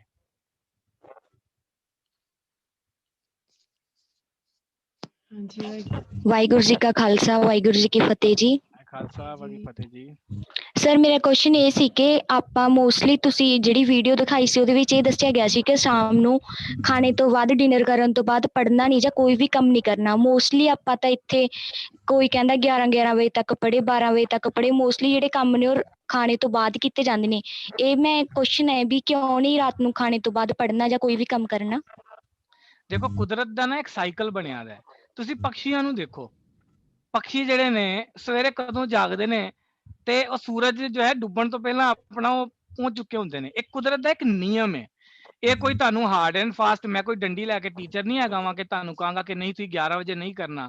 ਜੇ ਤੁਹਾਡੇ ਘਰ ਦੇ ਹਾਲਾਤ ਨਹੀਂ ਤੁਹਾਨੂੰ ਅਲਾਉ ਕਰਦੇ, ਜੇ ਘਰ ਦੇ ਹਾਲਾਤ ਇਸ ਤਰੀਕੇ ਦੇ ਹੈਗੇ ਨੇ, ਔਰ ਵੈਸੇ ਅਗਰ ਉਸ ਨੂੰ ਵੀ ਅਸੀਂ ਚੰਗੀ ਤਰ੍ਹਾਂ ਵਿਚਾਰੀਏ ਨਾ ਤਾਂ ਉਹ ਸਾਡੀਆਂ ਅਣਗਹਿਲੀਆਂ ਨੇ। ਅਸੀਂ ਟੀਵੀ ਵੇਖਦੇ ਰਹਿੰਦੇ ਆ, ਅਸੀਂ ਉਹ ਕਪਿਲ ਸ਼ਰਮਾ ਸ਼ੋਅ ਵੇਖਣੇ ਨੇ, ਅਸੀਂ ਹੋਰ ਚੀਜ਼ਾਂ ਟੀਵੀ ਦੀਆਂ ਵੇਖਣੀਆਂ ਨੇ ਤੇ 11 ਤੇ ਫਿਰ ਵੱਜਣੇ ਹੀ ਨੇ ਨਾ ਸਾਡੇ। ਤੇ ਇਹ ਤੇ ਜਿਹੜੀਆਂ ਮੈਂ ਤੁਹਾਨੂੰ ਇਹ ਵਿਚਾਰਾਂ ਇਹ ਵੀਡੀਓ ਦੱਸੀਆਂ ਨੇ ਨਾ, ਇਹ ਦੁਨੀਆ ਦੀਆਂ ਸਭ ਤੋਂ ਟੌਪ ਯੂਨੀਵਰਸਿਟੀ ਦੇ ਜਿਹੜੇ ਟੌਪਰਸ ਨੇ ਨਾ, ਇਹ ਉਹਨਾਂ ਨੇ ਸਾਂਝ ਕੀਤੀਆਂ ਨੇ। ਇਹ ਅਸੀਂ ਕੋਈ ਇਸ ਤਰ੍ਹਾਂ ਮਤਲਬ ਇਦਾਂ ਹੀ ਬਣਾ ਨਹੀਂ ਰਹੇ ਹਾਂ। ਤੇ ਲੇਕਿਨ ਨਾਲ ਇਹ ਵੀ ਦੇਖ ਰਹੇ ਹਾਂ ਕਿ ਗੁਰੂ ਸਾਹਿਬ ਦਾ ਫਲਸਫਾ ਉਹਦੇ ਤੋਂ ਕਈ ਗੁਣਾ ਅੱਗੇ ਜਾ ਰਿਹਾ ਹੈ। ਜਿਹੜੇ ਕਿ ਟੌਪ ਦੀਆਂ ਯੂਨੀਵਰਸਿਟੀਆਂ 'ਚ ਗੱਲਾਂ ਕੀਤੀਆਂ ਜਾ ਰਹੀਆਂ ਨੇ, ਗੁਰੂ ਸਾਹਿਬ ਉਸ ਤੋਂ ਹੋਰ ਕਈ ਗੁਣਾ ਅੱਗੇ ਅਗਾਧ ਬਹੁਤ ਸਾਨੂੰ ਗੱਲਾਂ ਦੱਸ ਰਹੇ ਨੇ। ਇਸ ਕਰਕੇ ਜਿਹੜਾ ਤੁਸੀਂ 11 ਵਜੇ ਦੀ ਗੱਲ ਕੀਤੀ ਹੈ, ਹੋ ਸਕਦਾ ਤੁਹਾਡੇ ਘਰ ਦੇ ਹਾਲਾਤ ਇਸ ਤਰੀਕੇ ਦੇ ਹੋਣ, ਘਰ ਦੀਆਂ ਸਿਚੁਏਸ਼ਨਸ ਐਦੀਆਂ ਬਣੀਆਂ ਹੋਣ, ਲੇਕਿਨ ਜੋ ਆਈਡੀਅਲ ਹੈ ਨਾ, ਜਿਹੜਾ ਇੱਕ ਤਰੀਕਾ ਹੋਣਾ ਚਾਹੀਦਾ ਹੈ, ਉਹ ਅਸੀਂ ਇਹਦੇ ਤੋਂ ਸੇਧ ਲਈਏ ਔਰ ਕੋਸ਼ਿਸ਼ ਕਰੀਏ। ਤੁਸੀਂ ਇਹ ਪ੍ਰੈਕਟਿਸ ਕਰਕੇ ਦੇਖਣਾ, ਤੁਸੀਂ ਰਾਤ ਦੀ 2 ਘੰਟੇ ਦੀ ਸਟੱਡੀ 1 ਹਫ਼ਤੇ ਤੱਕ ਪ੍ਰੈਕਟਿਸ ਕਰੋ। ਰਾਤ ਦੀ 2 ਘੰਟੇ ਦੀ ਸਟੱਡੀ ਵਰਸਸ ਸਵੇਰ ਦੀ 2 ਘੰਟੇ ਦੀ ਸਟੱਡੀ। ਤੁਸੀਂ ਦੇਖਣਾ ਤੁਹਾਨੂੰ ਆਪਣੇ ਆਪ ਬਦਲਾਅ ਫੀਲ ਹੋਏਗਾ ਕਿ ਸਵੇਰ ਦੇ ਟਾਈਮ ਵਾਕਈ ਬੜਾ ਇਕਾਗਰਤਾ ਬੜੀ ਸਟਰੋਂਗ ਬਣਦੀ ਹੈ। ਇਹਦੇ ਆਪਣੇ ਸਾਇੰਟੀਫਿਕ ਰੀਜ਼ਨ ਵੀ ਨੇ। ਇਹ ਖਾਲੀ ਕਹਿਣ ਦੀਆਂ ਜਾਂ ਬਜ਼ੁਰਗਾਂ ਦੀਆਂ ਗੱਲਾਂ ਨਹੀਂ ਹੈਗੀਆਂ। ਉਹ ਸਾਇੰਟੀਫਿਕ ਰੀਜ਼ਨ ਕੀ ਨੇ ਬੱਚਿਆਂ ਸਾਹਮਣੇ ਇੰਨੀ ਜ਼ਿਆਦਾ ਅਸੀਂ ਡਿਟੇਲ 'ਚ ਨਹੀਂ ਡਿਸਕਸ ਕਰ ਸਕਦੇ ਹਾਂ। ਜੇ ਕਦੀ ਟੀਚਰਾਂ ਨਾਲ ਹੋਇਆ ਤੇ ਸ਼ਾਇਦ ਅਸੀਂ ਉਹਨਾਂ ਵਿਚਾਰਾਂ ਨੂੰ ਹੋਰ ਡੂੰਘਾਈ ਨਾਲ ਦੇਖਾਂਗੇ।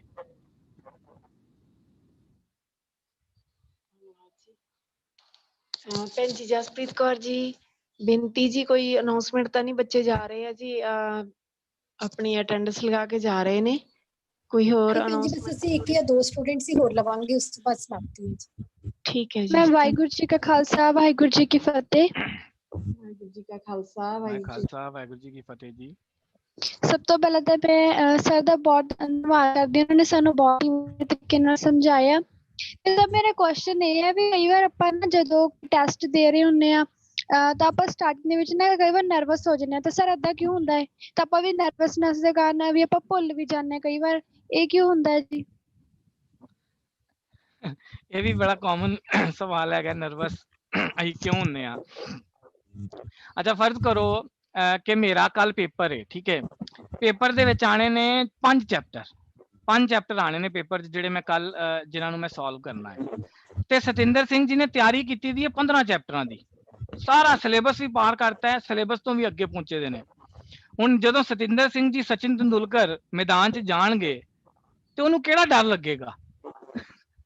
ਉਹ ਤੇ ਸਤਿੰਦਰ ਸਿੰਘ ਜੀ ਤੇ ਕਹਿਣਗੇ ਬਾਊ ਜੀ ਤੁਸੀਂ ਬੋਲ ਪਾਓ, ਬਸ ਮੈਂ ਛੱਕਾ ਚੌਕਾ ਪਤਾ ਨਹੀਂ ਕੀ ਕਰਨਾ ਹੁਣ ਮੈਂ। ਇਹ ਨਰਵਸਨੈਸ ਜਿਹੜੀ ਹੈ, ਜਿਹੜੀ ਟੈਨਸ਼ਨ ਦੀ ਅਸੀਂ ਇੱਥੇ ਗੱਲ ਕੀਤੀ ਹੈ ਨਾ, ਜਦੋਂ ਅਸੀਂ ਵੇਲੇ ਸਿਰ ਆਪਣੇ ਛੋਟੇ ਗੋਲਸ, ਦੇਖੋ ਵੱਡੇ ਗੋਲਸ ਨਾ ਬਣਾਓ ਜ਼ਿੰਦਗੀ 'ਚ, ਨਾ ਵੱਡਾ ਕੁਝ ਵੀ ਨਹੀਂ ਹੁੰਦਾ। ਇਹ ਇੰਨਾ ਵੱਡਾ ਸਾਡਾ ਸਰੀਰ ਦਿਖਦਾ ਹੈ ਨਾ, 33 ਟ੍ਰਿਲੀਅਨ ਸੈਲਸ ਦਾ ਬਣਿਆ ਦਾ ਹੈ ਸਰੀਰ। 30 ਟ੍ਰਿਲੀਅਨ ਸੈਲ 'ਚ ਕਿੰਨੇ ਜ਼ੀਰੋ ਹੁੰਦੇ ਨੇ, ਕਦੀ ਕਾਪੀ ਤੇ ਲਿਖ ਕੇ ਵੇਖਣਾ। ਇਹ ਵੱਡਾ ਕੁਝ ਨਹੀਂ ਹੁੰਦਾ ਜੋ ਸਾਨੂੰ ਵੱਡਾ ਨਜ਼ਰ ਆਉਂਦਾ ਹੈ ਨਾ। ਜ਼ਿੰਦਗੀ ਛੋਟੀਆਂ ਚੀਜ਼ਾਂ ਨਾਲ ਬਣੀ ਦੀ ਹੈ, छोटे छोटे टारगेट बनाओ, छोटे छोटे। ਇਹ 10 ਮਿੰਟ 'ਚ ਮੈਂ ਇਹ ਕਰਨਾ ਹੈ, ਇਹ 5 ਮਿੰਟ 'ਚ ਮੈਂ ਇਹ ਮੁਕਾ ਲੈਣਾ ਹੈ, ਇਹ 15 ਮਿੰਟ 'ਚ ਮੈਂ ਚੈਪਟਰ ਦਾ ਨਾ ਇਹ ਪੜ੍ਹ ਲਵਾਂਗੀ, 4 ਪੰਨੇ ਪੜ੍ਹ ਲਵਾਂਗੀ। ਇਸ ਕਰਕੇ ਆਪਣੇ ਆਪ ਨੂੰ ਛੋਟੇ ਛੋਟੇ ਟਾਰਗੇਟ ਦਿਓ, ਲੇਕਿਨ ਉਹ ਛੋਟੇ ਛੋਟੇ ਟਾਰਗੇਟ ਤੁਹਾਡੇ ਸਿਲੇਬਸ ਨੂੰ, ਤੁਹਾਡਾ ਜੋ ਵੀ ਐਗਜ਼ਾਮ ਹੈ ਉਹਦੀ ਤਿਆਰੀ ਟਾਈਮ ਸਿਰ ਪੂਰੀ ਖਤਮ ਕਰ ਦੇਣ। ਇਸ ਕਰਕੇ ਨਰਵਸਨੈਸ ਤੇ ਖੈਰ ਕੁਝ ਨਹੀਂ ਹੈਗੀ, ਇਹ ਤੇ ਸਾਡਾ ਜਿਹੜੀ ਅਣਗਹਿਲੀਆਂ ਨੇ, ਜਿਹੜਾ ਅਸੀਂ ਆਪਣਾ ਟਾਈਮ ਖਰਾਬ ਕਰਦੇ ਹਾਂ, ਟਾਈਮ ਮੈਨੇਜ ਨਹੀਂ ਕਰ ਪਾਉਂਦੇ ਆ ਨਾ, ਉਹ ਜਦੋਂ ਅਸੀਂ ਆਖਰੀ ਦੇ ਸਮੇਂ ਤੇ ਉਹ ਬੂਹੇ ਖੜੀ ਜੰਜ ਤੇ ਵਿਨੋ ਕੁੜੀ ਦੇ ਕੰਨ ਪੁਰਾਣੀਆਂ ਕਹਾਵਤਾਂ ਹੈਗੀਆਂ ਨੇ ਨਾ, ਅਸੀਂ ਉਹ ਹਾਲਾਤਾਂ ਦੇ ਵਿੱਚ ਆਪ ਪਹੁੰਚ ਜਾਂਦੇ ਆ, ਫਿਰ ਆਪ ਹੀ ਟੈਨਸ਼ਨ 'ਚ ਹੈਗੇ ਆ, ਆਪ ਹੀ ਸਾਡਾ BP ਚੜਿਆ ਤੇ ਆਪ ਹੀ ਸਾਨੂੰ ਡਾਇਬਟੀਜ਼ ਹੋਏ ਦੇ ਨੇ, ਆਪ ਹੀ ਹਸਪਤਾਲਾਂ 'ਚ ਬੈਠੇ ਦੇ ਆ। ਤੇ ਇਹ ਸਾਰੀਆਂ ਚੀਜ਼ਾਂ ਤੋਂ ਸਾਨੂੰ ਜੋ ਹੈ ਧਿਆਨ ਦੇਣਾ ਚਾਹੀਦਾ ਹੈ। ਇਸ ਕਰਕੇ ਤੁਸੀਂ ਤਿਆਰੀ ਵੱਲ ਫੋਕਸ ਕਰੋ, ਛੋਟੇ ਛੋਟੇ ਗੋਲਸ ਬਣਾਓ, ਆਪਣੇ ਸਿਲੇਬਸ ਨੂੰ ਪੂਰਾ ਕਰੋ, ਇਹਨਾਂ ਚਿੰਤਾਵਾਂ 'ਚ ਨਾ ਤੁਸੀਂ ਪਵੋ, ਇਹ ਸਭ ਟਾਈਮ ਸਿਰ ਹੋ ਜਾਂਦੀਆਂ ਨੇ ਠੀਕ। ਹਾਂਜੀ, ਸੈਲਫ ਕੌਨਫੀਡੈਂਸ ਲਈ ਅਰਦਾਸ ਕਰੋ ਜੀ। ਵਾਹ ਜੀ ਵਾਹ, ਅਰਦਾਸ ਤੇ ਸਭ ਤੋਂ ਵੱਡਾ ਨੁਕਤਾ ਹੈਗਾ ਹੈ। ਹਾਂਜੀ ਬੇਟਾ ਜੀ। ਖਾਲਸਾ ਵਾਹਿਗੁਰੂ ਜੀ ਕੀ ਫਤਿਹ ਜੀ। सर एक्चुअली मेरा ना शौक है इंग्लिश इंटरव्यू सुनने का, और सर मेरे मतलब टाइम टेबल ਦੇ ਵਿੱਚ ਸਿਰਫ ਅੱਧਾ ਘੰਟਾ ਜਿਹੜਾ ਹੈ ਉਹਦੇ ਵਾਸਤੇ ਰੱਖਿਆ ਹੋਇਆ ਹੈ। ਪਰ ਸਰ ਮੇਰੀ ਆਦਤ ਬਣ ਚੁੱਕੀ ਹੈ ਕਿ ਮੈਂ 1 ਘੰਟਾ ਲੈ ਲੈਂਦੀ ਹਾਂ, ਮੈਂ ਇਸ ਨੂੰ ਕਿਵੇਂ ਓਵਰਕਮ ਕਰ ਸਕਦਾ ਹਾਂ? 1 ਘੰਟਾ ਕਾਹਦੇ ਤੇ ਲਗਾ ਲੈਣੀ ਆ? ਸਰ ਇੰਗਲਿਸ਼ ਇੰਟਰਵਿਊ ਸੁਣਨ ਦੇ ਲਈ। ਓਕੇ, ਨਹੀਂ ਇਹ ਤੇ ਦੇਖੋ ਜਿਹੜੇ ਇੰਗਲਿਸ਼ ਇੰਟਰਵਿਊਜ਼ ਅਸੀਂ ਸੁਣ ਰਹੇ ਆ ਜਾਂ ਅਸੀਂ ਜੋ ਵੀ ਆਪਣੀ ਸੂਚੀ ਪਲਾਨ ਦੇ ਵਿੱਚ ਬਣਾਇਆ ਹੈ, ਇਹ ਚੰਗੀਆਂ ਚੀਜ਼ਾਂ ਨੇ, ਚੰਗੀਆਂ। ਇਸ ਭਾਗ ਮੰਨ ਲਓ ਜੇ ਕਿਸੇ ਨੇ ਗੁਰਬਾਣੀ ਵਿਚਾਰ ਸੁਣਨ ਦਾ ਅੱਧਾ ਘੰਟਾ ਬਣਾਇਆ ਦਾ ਨਾ, ਲੇਕਿਨ ਵਿਚਾਰ ਇੰਨੀ ਚੰਗੀ ਲੱਗਦੀ ਪਈ ਹੈ 10 15 20 ਮਿੰਟ ਉਹ ਵੱਧ ਵੀ ਗਏ ਨੇ, ਲੇਕਿਨ ਇਹ ਨਾ ਹੋਏ ਕਿ ਉਹਦੇ ਨਾਲ ਸਾਡਾ ਬਾਕੀ ਸਾਰਾ ਪਲਾਨ ਡਿਸਟਰਬ ਹੋ ਜਾਵੇ। ਹਾਂ, ਅਗਰ ਮੰਨ ਲਓ ਉਹ ਜਿਹੜਾ ਤੁਸੀਂ ਅੱਧਾ ਘੰਟਾ ਬਣਾਇਆ ਦਾ ਇੰਗਲਿਸ਼ ਦੇ ਇੰਟਰਵਿਊ ਸੁਣਨ ਦਾ, ਬਿਲਕੁਲ ਸੁਣਨੇ ਚਾਹੀਦੇ ਨੇ। ਅੰਗਰੇਜ਼ੀ ਵੀ ਸਾਨੂੰ, ਮੈਂ ਖੁਦ ਕੈਥਲਿਕ ਕਨਵੈਂਟ ਸਕੂਲੋਂ ਪੜ੍ਹਿਆ ਦਵਾਂ, ਤੇ ਅੰਗਰੇਜ਼ੀ ਦੇ ਅੰਦਰ ਸਾਡਾ ਜਿਹੜਾ ਹੈ ਉਹ ਹੋਲਡ ਹੋਣਾ ਬਹੁਤ ਜ਼ਰੂਰੀ ਹੈਗਾ ਹੈ। ਔਰ ਇੰਟਰਵਿਊਜ਼ ਦੇਖ ਕਹਿੰਦੇ ਨੇ ਕਿ ਕਿਸੇ ਭਾਸ਼ਾ ਨੂੰ ਸਿੱਖਣਾ ਹੋਏ ਨਾ ਤੇ ਉਹਨੂੰ ਸੁਣੋ, ਜਿੰਨਾ ਸੁਣ ਸਕਦੇ ਹੋ, ਤੇ ਤੁਹਾਡੀ ਇਹ ਪ੍ਰੈਕਟਿਸ ਅੱਛੀ ਹੈਗੀ ਹੈ। ਠੀਕ ਹੈ, ਉਹ ਅੱਧੇ ਘੰਟੇ ਤੋਂ 1 ਘੰਟਾ ਹੋ ਜਾਂਦਾ ਹੈ। ਤੁਸੀਂ ਅਲਟੀਮੇਟਲੀ ਆਪਣੇ ਗੋਲ ਵੱਲ ਧਿਆਨ ਕਰੋ ਕਿ ਜਿਹੜਾ ਤੁਹਾਡਾ ਓਵਰਆਲ ਪਲਾਨ ਹੈਗਾ ਉਹ ਤੇ ਨਹੀਂ ਨਾ ਮਿਸ ਹੁੰਦਾ ਉਸ ਅੱਧੇ ਘੰਟੇ ਦੇ ਕਾਰਨ, ਕਿ ਬਈ ਮੈਂ ਬਾਕੀ ਸਾਰੇ ਕੰਮਾਂ ਨੂੰ, ਜ਼ਰੂਰੀ ਕੰਮਾਂ ਨੂੰ ਛੱਡ ਕੇ ਖਾਲੀ ਉਹ ਵੇਖਦੀ ਰਹਿ ਜਾਂਦੀ ਆ। ਤੇ ਮੈਨੂੰ ਨਹੀਂ ਲੱਗਦਾ ਇਹਦੇ 'ਚ ਕੋਈ ਚਿੰਤਾ ਕਰਨ ਵਾਲੀ ਗੱਲ ਹੈ। ਬਾਕੀ ਤੁਸੀਂ ਆਪਣਾ ਧਿਆਨ ਕਰੋ, ਸੁਚੇਤ ਰਹੋ। ਬਾਕੀ ਗੁਰੂ ਸਾਹਿਬ ਦੇ ਅੱਗੇ ਅਰਦਾਸ ਕਰੋ, ਜੋ ਵੀ ਅਸੀਂ ਆਪਣੀ ਜ਼ਿੰਦਗੀ 'ਚ ਮੰਗਦੇ ਆ ਅਲਟੀਮੇਟਲੀ ਸਾਨੂੰ ਗੁਰੂ ਸਾਹਿਬ ਦੇ ਪ੍ਰਸਾਦ ਸਦਕਾ ਹੀ ਉਹ ਚੀਜ਼ਾਂ ਮਿਲਦੀਆਂ ਨੇ। ਤੇ ਜਿਸ ਤਰ੍ਹਾਂ ਭੈਣ ਜੀ ਨੇ ਕਿਹਾ। ਹਾਂਜੀ ਵਾਹਿਗੁਰੂ ਜੀ। ਵੀਰ ਜੀ ਥੋੜਾ ਪਾਵਰ ਨੈਪ ਬਾਰੇ ਵੀ ਦੱਸ ਦੋਗੇ ਜੀ ਬੱਚੇ? ਕਾਦੇ ਬਾਰੇ? Power nap. ਬਿਲਕੁਲ ਬਿਲकुल, ਪਾਵਰ ਨੈਪ ਤੇ ਬੜੀ ਹੀ ਕਾਰਗਰ ਚੀਜ਼ ਹੈਗੀ ਹੈ। ਇਨਫੈਕਟ ਮੈਂ ਤੇ ਮੇਰੇ ਘਰ ਵੀ ਮੈਨੂੰ ਕਈ ਵਾਰ ਡਾਂਟ ਪੈਂਦੀ ਹੈ, ਮੈਂ ਪਾਵਰ ਨੈਪ ਦੇ ਵਿੱਚ ਬਹੁਤ ਐਕਸਪਰਟ ਹੈਗਾ ਵਾਂ। ਜਿਸ ਤਰ੍ਹਾਂ ਮੰਨ ਲਓ ਸਵੇਰੇ ਛੇਤੀ ਜਲਦੀ ਉੱਠਣਾ ਪੈ ਗਿਆ ਮੇਰੇ ਆਪਣੇ ਨਾਰਮਲ ਸਕੇਡਿਊਲ ਤੋਂ, ਤੇ ਮੈਂ ਥੱਕ ਜਾਵਾਂਗਾ 11-12 ਵਜੇ ਦੇ ਕਰੀਬ, ਮੈਨੂੰ ਥੋੜੀ ਥਕਾਵਟ ਸਰੀਰ ਨੂੰ ਹੋਏਗੀ। ਤੇ ਜਦੋਂ ਥਕਾਵਟ ਸਰੀਰ ਨੂੰ ਹੋਏ, ਸਾਡੇ ਬ੍ਰੇਨ ਨੂੰ ਥਕਾਵਟ ਹੋਏ, ਸਾਡੇ ਅੰਦਰ ਬ੍ਰੇਨ 'ਚ ਕੁਝ ਨਹੀਂ ਜਾਂਦਾ, ਉਹ ਫਿਰ ਅਸੀਂ ਸੂਡੋ ਵਰਕਿੰਗ 'ਚ ਪਹੁੰਚ ਜਾਂਦੇ ਆ। ਉਹ ਸੂਡੋ ਸਟੱਡੀ ਜਿਹੜਾ ਅਸੀਂ ਵੀਡੀਓ 'ਚ ਵੇਖਿਆ ਨਾ, ਅਸੀਂ ਫਿਰ ਨਕਲੀ ਕੰਮ ਕਰ ਰਹੇ ਹਾਂ, ਅਸਲੀ ਕੁਝ ਨਹੀਂ ਹੋ ਰਿਹਾ। ਉਹ ਸਾਡੇ ਅੰਤःਕਰਨ 'ਚ ਕਿਤੇ ਨਹੀਂ ਜਾਣਾ ਉਹਨੇ ਬਾਰ-ਬਾਰ ਰਹਿਣਾ।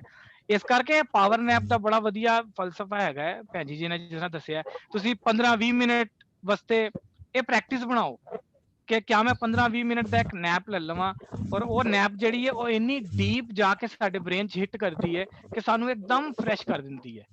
15-20 ਮਿੰਟ ਦਾ, ਇਹ ਨਾ ਹੋਏ ਕਿ ਵੀ 2 ਘੰਟੇ ਤੱਕ ਸੁੱਤੇ ਰਹਿ ਗਏ, ਨਹੀਂ ਉਹ ਨਹੀਂ ਕਰਨਾ। ਪਾਵਰ ਨੈਪ ਦਾ ਮਤਲਬ ਹੈ ਕਿ ਆਪਣਾ ਇੱਕ ਟਾਈਮ ਫਿਕਸ ਕਰੋ, ਆਪਣੇ ਭੈਣ ਭਰਾ ਨੂੰ, ਮੰਮੀ ਡੈਡੀ ਕਿਸੇ ਨੂੰ ਕਹਿ ਦਿਓ ਕਿ ਵੀ ਮੈਨੂੰ 20 ਮਿੰਟ ਬਾਅਦ ਤੁਸੀਂ ਉਠਾ ਦੇਣਾ ਬਸ। ਉਹ ਤੁਹਾਨੂੰ ਸਟਾਰਟਿੰਗ 'ਚ ਖਾਲੀ ਨਾ ਜਿਹੜੇ 10-15-20 ਸਕਿੰਟ 1 ਮਿੰਟ ਦਾ ਟਾਈਮ ਹੁੰਦਾ ਜਦੋਂ ਤੁਹਾਨੂੰ ਲੱਗਦਾ ਕਿ ਆਏ ਜ਼ਿੰਦਗੀ 'ਚ ਤਾਂ ਨਹੀਂ ਕੀ ਟੁੱਟ ਗਿਆ, ਨੀਂਦਰ ਤੋੜਦੀ ਇਹਨਾਂ ਨੇ ਮੇਰੀ, ਲੇਕਿਨ ਉਹ 15-20 ਸਕਿੰਟ ਗੁਜ਼ਰਦੇ ਨੇ ਜਦੋਂ ਮੂੰਹ ਧੋਵੋ, ਫਟਾਫਟ ਪਾਣੀ ਪੀਓ, you are done.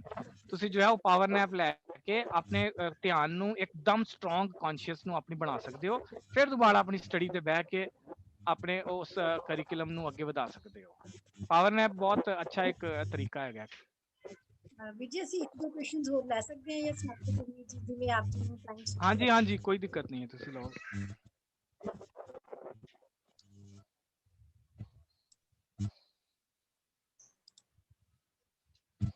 Waheguru Khalsa Waheguru ji ਕੀ ਫਤਿਹ। ਖਾਲਸਾ ਵਾਹਿਗੁਰੂ ਜੀ ਕੀ ਫਤਿਹ ਜੀ। ਪੈਂਡਿੰਗ ਵਰਕ ਕਿਵੇਂ ਕੰਪਲੀਟ ਕਰ ਸਕਦੀ ਹਾਂਜੀ ਬੇਟਾ ਆਵਾਜ਼ ਕੱਟੀ ਜਾਂਦੀ ਤੁਹਾਡੀ, ਵੀਡੀਓ ਬੰਦ ਕਰਕੇ ਬੋਲੋ। ਬੋਲੋ ਜੀ। ਸਰ ਆਪਣਾ ਪੈਂਡਿੰਗ ਵਰਕ ਕਿਵੇਂ ਕੰਪਲੀਟ ਸਕਦੀ ਪੈਂਡਿੰਗ ਵਰਕ ਦਾ ਵੀ ਉਹੀ ਫਲਸਫਾ ਜੋ ਸਾਡੇ ਐਕਚੁਅਲ ਵਰਕ ਦਾ ਹੈਗਾ ਹੈ। ਇੱਕ ਪਲਾਨ ਬਣਾਓ ਲੇਕਿਨ ਪਲਾਨ ਦੇ ਉੱਤੇ ਟੁਰੋ। ਦੇਖੋ ਟਾਈਮ ਮੈਨੇਜਮੈਂਟ ਇੰਨਾ ਸਾਦਾ ਨਜ਼ਰ ਆਉਂਦਾ ਹੈ, ਇੰਨਾ ਸਾਦਾ ਲੱਗਦਾ ਹੈ, ਪਰ ਤੁਸੀਂ ਸ਼ਰਤ ਲਗਾ ਲਓ ਕਿਸੇ ਨਾਲ ਔਰ ਕੱਲ ਦਾ ਆਪਣਾ ਟਾਈਮ ਪੂਰਾ ਸੂਚੀ ਬਣਾ ਕੇ ਉਹਦੇ ਤੇ 100% ਤੁਰ ਕੇ ਦਿਖਾਓ, ਨਹੀਂ ਤੁਰਿਆ ਜਾਏਗਾ। ਟਾਈਮ ਮੈਨੇਜਮੈਂਟ ਸਾਡੀਆਂ ਹੈਬਿਟਸ ਦੇ ਉੱਤੇ ਡਿਪੈਂਡ ਕਰਦਾ ਹੈ, ਸਾਡੀਆਂ ਆਦਤਾਂ ਕਿੱਦਾਂ ਦੀਆਂ ਨੇ। ਆਦਤਾਂ ਹਰ ਚੀਜ਼ ਸਾਡੀ ਆਦਤ ਹੈ। ਹੁਣ ਜੇ ਮੈਂ ਇਸ ਟਾਈਮ ਕੁਰਸੀ ਤੇ ਬੈਠਾ ਦਾ ਵਾਂ ਨਾ ਤੇ ਮੈਂ ਕਿਸ ਤਰੀਕੇ ਨਾਲ ਬੈਠਾ ਦਾ ਵਾਂ ਨਾ, ਇਹ ਵੀ ਮੇਰੀ ਆਦਤ ਦਾ ਹਿੱਸਾ ਹੈ। ਮੈਂ ਏਦਾਂ ਟੇਢਾ ਹੋ ਕੇ ਸੋਫੇ ਤੇ ਬੈਠਾ ਦਾ ਵਾਂ, ਜਾਂ ਮੈਂ ਲੇਟ ਕੇ ਟੀਵੀ ਦੇਖਦਾ ਰਹਿੰਦਾ ਵਾਂ, ਜਾਂ ਮੈਂ ਰਿਮੋਟ ਨੂੰ ਕਿੱਦਾਂ ਫੜ ਕੇ ਕਿੱਦਾਂ ਘੁਮਾਉਂਦਾ ਰਹਿੰਦਾ ਵਾਂ ਨਾ। ਦੇਖੋ ਸਾਨੂੰ ਆਦਤਾਂ ਆਪਣੀਆਂ ਠੀਕ ਕਰਨੀਆਂ ਚਾਹੀਦੀਆਂ ਨੇ। ਸਾਡੇ ਸੌਣ ਦੀ ਆਦਤ, ਉੱਠਣ ਦੀ ਆਦਤ, ਸਾਡੇ ਪੜ੍ਹਾਈ ਦੇ ਸਕੇਡਿਊਲ ਨੂੰ ਫੋਲੋ ਕਰਨ ਦੀ ਆਦਤ। ਅਗਰ ਅਸੀਂ ਆਪਣੀਆਂ ਆਦਤਾਂ 'ਚ ਪੱਕੇ ਹੋ ਜਾਾਂਗੇ ਨਾ, ਅਸੀਂ ਸਾਰੇ ਟਾਰਗੇਟ ਆਪਣੇ ਅਚੀਵ ਕਰ ਸਕਦੇ ਹਾਂ। ਪੈਂਡਿੰਗ ਕੰਮ ਜਿਹੜਾ ਹੈਗਾ, ਜੇ ਤੁਹਾਨੂੰ ਲੱਗਦਾ ਹੈ ਕਿ ਜੀ ਮੇਰੇ 10 ਚੈਪਟਰਾਂ ਦਾ ਕੰਮ ਪੈਂਡਿੰਗ ਚੱਲ ਰਿਹਾ ਨਾ, ਉਹਨੂੰ ਵੰਡ ਦੇਵੋ। ਹਮੇਸ਼ਾ ਯਾਦ ਰੱਖੋ, ਜਦੋਂ ਵੀ ਕੋਈ ਚੀਜ਼ ਅਚੀਵ ਕਰਨੀ ਹੈ ਨਾ, ਉਹਨੂੰ ਛੋਟੇ ਟੋਟਿਆਂ 'ਚ ਵੰਡ ਦੇਵੋ, ਇੱਕਦਮ ਛੋਟੇ ਛੋਟੇ ਟੋਟਿਆਂ 'ਚ ਵੰਡ ਦੇਵੋ ਔਰ ਉਹਨਾਂ ਛੋਟੇ ਟੋਟਿਆਂ ਤੇ ਫੋਕਸ ਕਰੋ। ਹੁਣ ਕਿ ਮੈਂ ਅੱਜ ਸੋਚਿਆ ਸੀ ਇਹ ਛੋਟਾ ਵਾਲਾ ਕਰਨਾ ਹੈ, ਕੱਲ ਸੋਚਿਆ ਸੀ ਇਹ ਕਰਨਾ ਹੈ, ਪਰਸੋਂ ਕਰਨਾ ਸੀ ਇਹ ਕਰਨਾ ਹੈ ਨਾ। ਇਸ ਕਰਕੇ ਛੋਟੇ ਛੋਟੇ ਹਿੱਸਿਆਂ 'ਚ ਵੰਡ ਕੇ ਆਪਣੇ ਵੱਡੇ ਕੰਮ ਨੂੰ ਤੁਸੀਂ ਕੋਈ ਵੀ ਚੀਜ਼ ਅਚੀਵ ਕਰ ਸਕਦੇ ਹੋ, ਵੱਡੇ ਤੋਂ ਵੱਡਾ ਟਾਰਗੇਟ ਵੀ, ਤੇ ਜਿਹੜੀਆਂ ਚੀਜ਼ਾਂ ਪੈਂਡਿੰਗ ਰਹਿ ਗਈਆਂ ਨੇ ਉਹ ਵੀ।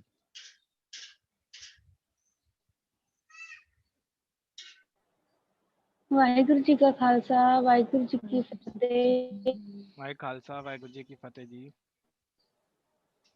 ਸਰ ਆਪ ਜੀ ਦਾ ਟਾਈਮ ਮੈਨੇਜਮੈਂਟ ਬਾਰੇ ਦੱਸਿਆ ਜੀ। ਹਾਂਜੀ ਵਾਹਿਗੁਰੂ। ਹਾਂਜੀ ਬੇਟੇ ਬੋਲੋ। ਬੋਲੋ ਜੀ। ਮੈਮ ਵਾਹਿਗੁਰੂ ਜੀ। ਬੋਲੋ ਜੀ ਬੋਲੋ। ਜਿਵੇਂ ਮੈਂ ਬੋਲਣਾ ਚਾਹੁੰਦੀ ਹਾਂ ਜੀ, ਜਿਵੇਂ ਵੀ ਹੈ ਨਾ ਆਪਾਂ ਨੂੰ ਆਪ ਜੀ ਨੇ ਸਰ ਨੇ ਦੱਸਿਆ ਵੀ ਹੈ ਨਾ ਟਾਈਮ ਮੈਨੇਜਮੈਂਟ ਕਰਨ ਲਈ ਟਾਈਮ ਟੇਬਲ ਬਣਾਉਣਾ ਚਾਹੀਦਾ। ਜਿਵੇਂ ਆਪਾਂ ਜੇਕਰ ਆਪਾਂ ਸਮੇਂ ਦੇ ਪਾਬੰਦ ਨਹੀਂ ਹੈਗੇ ਤਾਂ ਆਪਣਾ ਗੋਲ ਵੀ ਪ੍ਰਾਪਤ ਨਹੀਂ ਕਰ ਸਕਦੇ। ਵਾਹਿਗੁਰੂ ਜੀ ਕਾ ਖਾਲਸਾ, ਵਾਹਿਗੁਰੂ ਜੀ ਕੀ ਫਤਿਹ। ਵਾਹਿ ਖਾਲਸਾ, ਵਾਹਿਗੁਰੂ ਜੀ ਕੀ ਫਤਿਹ ਜੀ। ਵਾਹਿਗੁਰੂ ਜੀ ਕੀ ਫਤਿਹ ਜੀ। ਹਾਂਜੀ ਵਾਹਿਗੁਰੂ ਜੀ, ਅੱਗੇ ਜੀ।